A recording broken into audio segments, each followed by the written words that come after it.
ನಮಸ್ಕಾರ, ನೀವು ನೋಡ್ತಾ ಇದ್ದೀರಾ ಏಷ್ಯಾನೆಟ್ ಸುವರ್ಣ ನ್ಯೂಸ್. ನಾನು Ajit ಹನಮಕ್ಕನವರ್.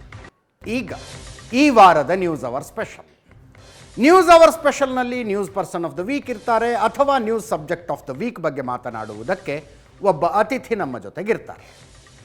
News subject of the week ಒಂದ ಎರಡ, ರಾಷ್ಟ್ರೀಯ ಮಟ್ಟದ ಸುದ್ದಿಗಳು, ರಾಜ್ಯ ಮಟ್ಟದ ಸುದ್ದಿಗಳು, ಎರಡೂ ಕಡೆ ಕೂಡ ರಾಜಕಾರಣದ ಸುದ್ದಿಗಳು. ರಾಜ್ಯದಲ್ಲಿ ರಾಜಕೀಯ ಪಕ್ಷಗಳಿಗೆ ಸಂಬಂಧಿಸಿದ ಬೆಳವಣಿಗೆಗಳು, ಅದರಲ್ಲೂ ಬಿಜೆಪಿಯಲ್ಲಿ. ನಮ್ಮ ಜೊತೆಗೆ ಇವತ್ತು ಬಿಜೆಪಿ ರಾಜ್ಯಾಧ್ಯಕ್ಷ ವಿಜಯೇಂದ್ರ ಅವರಿದ್ದಾರೆ ನ್ಯೂಸ್ ಅವರ್ ಸ್ಪೆಷಲ್ನಲ್ಲಿ. ವಿಜೇಂದ್ರ ಅವರ ಕಾರ್ಯಕ್ರಮಕ್ಕೆ ಸ್ವಾಗತ. ತಮಗೆ ಅವರನ್ನು ಪ್ರಶ್ನಿಸುವುದಕ್ಕೆ ನನ್ನ ಅನೇಕ ಸಹೋದ್ಯೋಗಿಗಳು ಬಂದಿದ್ದೀರಿ. ನಿಮ್ಮೆಲ್ಲರಿಗೂ ಕಾರ್ಯಕ್ರಮಕ್ಕೆ ಸ್ವಾಗತ. ವಿಜೇಂದ್ರ ಅವರ ಕಾರ್ಯಕ್ರಮಕ್ಕೆ ಮತ್ತೊಮ್ಮೆ ಸ್ವಾಗತ. ತಮಗೆ ಹೇಗೆ ನಡೀತಿದೆ ರಾಜಕಾರಣ? ನೋಡ್ತಾ ಇದ್ದೀರಿ, ದೇಶದ ರಾಜಕಾರಣನೂ ಕೂಡ ನೋಡ್ತಾ ಇದ್ದೀರಿ, ರಾಜ್ಯದ ರಾಜಕಾರಣನೂ ಕೂಡ ನೋಡ್ತಾ ಇದ್ದೀರಿ. ಈ ಬದಲಾವಣೆಗಳ ಮಧ್ಯೆ ಯಾವ ರೀತಿ ನಾವು ಕೂಡ ಹೋರಾಟ ಮಾಡ್ತೀವಿ ಅದನ್ನು ಕೂಡ ತಾವು ಗಮನಿಸ್ತಾ ಇದ್ದೀರಿ. Yes, for a change. ರಾಜ್ಯ ರಾಜಕಾರಣದ ಸುದ್ದಿ ತುಂಬ ಕೇಳೋದಕ್ಕಿದೆ. ರಾಷ್ಟ್ರೀಯ ರಾಜಕಾರಣದಿಂದ ಬರೋಣಂತೆ. ಈ ಜಿರಳೆ ಪಾರ್ಟಿ ಪ್ರೊಟೆಸ್ಟನ್ನು ನಿಮ್ಮವ್ರು ಸ್ವಲ್ಪ ನೆಗ್ಲೆಕ್ಟ್ ಮಾಡಿದ್ರು ಅಂತ ಅನ್ಸೋದಿಲ್ವಾ? ಸುಮ್ಮನೆ ಇಷ್ಟು ಬೆಳೆಯಕ್ಕೆ ಬಿಟ್ಟರು ಅದನ್ನು. ನೋಡಿ, CJP ಕಾಕ್ರೋಚ್ ಜನತಾ ಪಾರ್ಟಿ 20 ದಿನದ ಹಿಂದೆ ದೆಹಲಿಯ ಜಂತರ್ ಮಂತರ್ನಲ್ಲಿ ಪ್ರತಿಭಟನೆ ಮಾಡಬೇಕು ಅಂತೇಳಿ ತೀರ್ಮಾನ ಮಾಡಿಕೊಂಡಾಗ ನಮ್ಮ ಕೇಂದ್ರ ಸರ್ಕಾರ ಅದನ್ನು ತಡೆಯುವಂಥ ಕೆಲಸ ಮಾಡಲಿಲ್ಲ. ಯಾಕೆಂತ ಹೇಳಿದರೆ ಪ್ರಜಾಪ್ರಭುತ್ವ ವ್ಯವಸ್ಥೆಯಲ್ಲಿ ಎಲ್ಲರೂ ಕೂಡ ಹಕ್ಕಿದೆ, ಪ್ರತಿಭಟನೆ ಮಾಡ್ತಕ್ಕಂಥ ಹಕ್ಕಿದೆ. ಹಾಗಾಗಿ ಅದಕ್ಕೆ ಅವಕಾಶವನ್ನು ಮಾಡಿಕೊಟ್ಟು ಒಂದು ಶಾಂತಿಯುತವಾಗಿ ಪ್ರತಿಭಟನೆ ಕೂಡ ನಡೀತಾ ಇತ್ತು. ಹಾಗಾಗಿ ತಡ ಆಗಿದೆ ಅನ್ನೋದಕ್ಕಿಂತ ಹೆಚ್ಚಾಗಿ, ಅಥವಾ ನೆಗ್ಲೆಕ್ಟ್ ಮಾಡಿದ್ದಾರೆ ಅನ್ನೋದಕ್ಕಿಂತ ಹೆಚ್ಚಾಗಿ, ಇದರಿಂದ ಯಾರ್ಯಾರಿದ್ದಾರೆ, ಅದರಿಂದ ಉದ್ದೇಶಗಳೇನಿದ್ದಾವೆ, ದುರುದ್ದೇಶಗಳೇನಿದ್ದಾವೆ, ಎಲ್ಲವೂ ಕೂಡ ಬಹುಶಃ ಮುಂದಿನ ದಿನಗಳ ಚರ್ಚೆ ಆಗ್ತದೆ. ಆದರೆ ಒಂದಂತೂ ಸತ್ಯ, ನೀಟ್ ವಿಚಾರವನ್ನು ಇಟ್ಕೊಂಡು ದೆಹಲಿಯಲ್ಲಿ ಏನು ಕಳೆದ 20-25 ಪ್ರತಿಭಟನೆಗಳು ನಡೀತಾ ಇತ್ತು. ಕೇಂದ್ರ ಸರ್ಕಾರ ಒಂದು ಸುಖಾಂತ್ಯವನ್ನು ನೀಡ್ತಕ್ಕಂಥ ಪ್ರಯತ್ನ ಪ್ರಾಮಾಣಿಕವಾಗಿ ಮಾಡ್ತಾ ಇದೆ. ನೀಟ್ ವಿಚಾರದಲ್ಲಿ ಮಕ್ಕಳ ಭವಿಷ್ಯ ಯಾವುದೇ ಕಾರಣಕ್ಕೂ ತೊಂದರೆ ಆಗಬಾರ್ದು ಅವ್ರ ಭವಿಷ್ಯಕ್ಕೆ ಅಂತ ಹೇಳಿ ಸ್ವತಃ ಪ್ರಧಾನಮಂತ್ರಿಗಳೇ ಮುತುವರ್ಜಿಯನ್ನು ವಹಿಸಿ ನೀಟ್ ಏನು ಗೊಂದಲಗಳಾಗಿತ್ತು 35 ದಿನದಲ್ಲಿ ಬಹುಶಃ ನೀಟ್ ಪರೀಕ್ಷೆಗಳಾಗಬೇಕು ಅಂತೇಳಿದ್ರೆ ಕನಿಷ್ಠ 6-8 ತಿಂಗಳು ತಯಾರಿ ಬೇಕಾಗ್ತದೆ. ಆದರೆ ಇದೇ ವರ್ಷದಲ್ಲೇ ಮಕ್ಕಳಿಗೆ ನ್ಯಾಯ ಕೊಡಬೇಕು ಅಂತೇಳಿ 35 ದಿನದಲ್ಲಿ ಮರುಪರೀಕ್ಷೆನ ಮಾಡಿ ರಿಸಲ್ಟು ಕೂಡ ಅದು ಕಣ್ಮುಂದಿದೆ. ಹಾಗಾಗಿ ನೆಗ್ಲೆಕ್ಟ್ ಮಾಡಿದ್ರು ಅನ್ನೋದಕ್ಕಿಂತ ಹೆಚ್ಚಾಗಿ ಇವತ್ತೇನೋ ಮಕ್ಕಳಿಗೆ ತೊಂದರೆ ಆಗಿತ್ತು, ಅನ್ಯಾಯ ಆಗಿತ್ತು, ಅದನ್ನು ಸರಿಪಡಿಸ್ತಕ್ಕಂಥ ಕೆಲಸ ಕೇಂದ್ರ ಸರ್ಕಾರ ಪ್ರಾಮಾಣಿಕವಾಗಿ ಮಾಡಿದೆ. ಅಲ್ಲ, ಮರುಪರೀಕ್ಷೆಯನ್ನು ಯಶಸ್ವಿಯಾಗಿ ಮಾಡಿದ್ರು ಅನ್ನುವಂಥದ್ದು ಮೊದಲ ಪರೀಕ್ಷೆಯಲ್ಲಿ ಕ್ವಶನ್ ಪೇಪರ್ ಲೀಕ್ ಆಯಿತು ಅನ್ನುವ ತಪ್ಪನ್ನು ಮುಚ್ಚಿ ಹಾಕೋದಕ್ಕೆ ಕಾರಣ ಆಗಬಾರ್ದು ಅಂತ. ಕ್ವಶನ್ ಪೇಪರ್ ಲೀಕ್ ಆಗಿದ್ದು ನಿಜ. 20-22 ಜನ ಮಕ್ಕಳು ಆತ್ಮಹತ್ಯೆ ಮಾಡಿಕೊಂಡಿದ್ದು ನಿಜ. ಏನು ಮಾಡಿದ್ರು ಅದು ವಾಪಸ್ ಬರೋದಿಲ್ಲ ಸರ್. ಖಂಡಿತ. ಏನು ನೀಟ್ ವಿಚಾರದಲ್ಲಿ ಕ್ವಶನ್ ಪೇಪರ್ ಲೀಕ್ ಆಯಿತು ಅಂತೇಳಿ ಕರ್ನಾಟಕದಲ್ಲೂ ಕೂಡ ಸೇರಿದಂತೆ ಏನು 20 ಮಕ್ಕಳು ಇಡೀ ದೇಶದಲ್ಲಿ ಆತ್ಮಹತ್ಯೆ ಮಾಡಿಕೊಂಡ್ರು. ನಿಜವಾಗ್ಲೂ ಕೂಡ ಅವರ ಪ್ರಾಣಕ್ಕೆ ನಾವು ಬೆಲೆ ಕಟ್ಟೋದಕ್ಕೆ ಸಾಧ್ಯ ಇಲ್ಲ.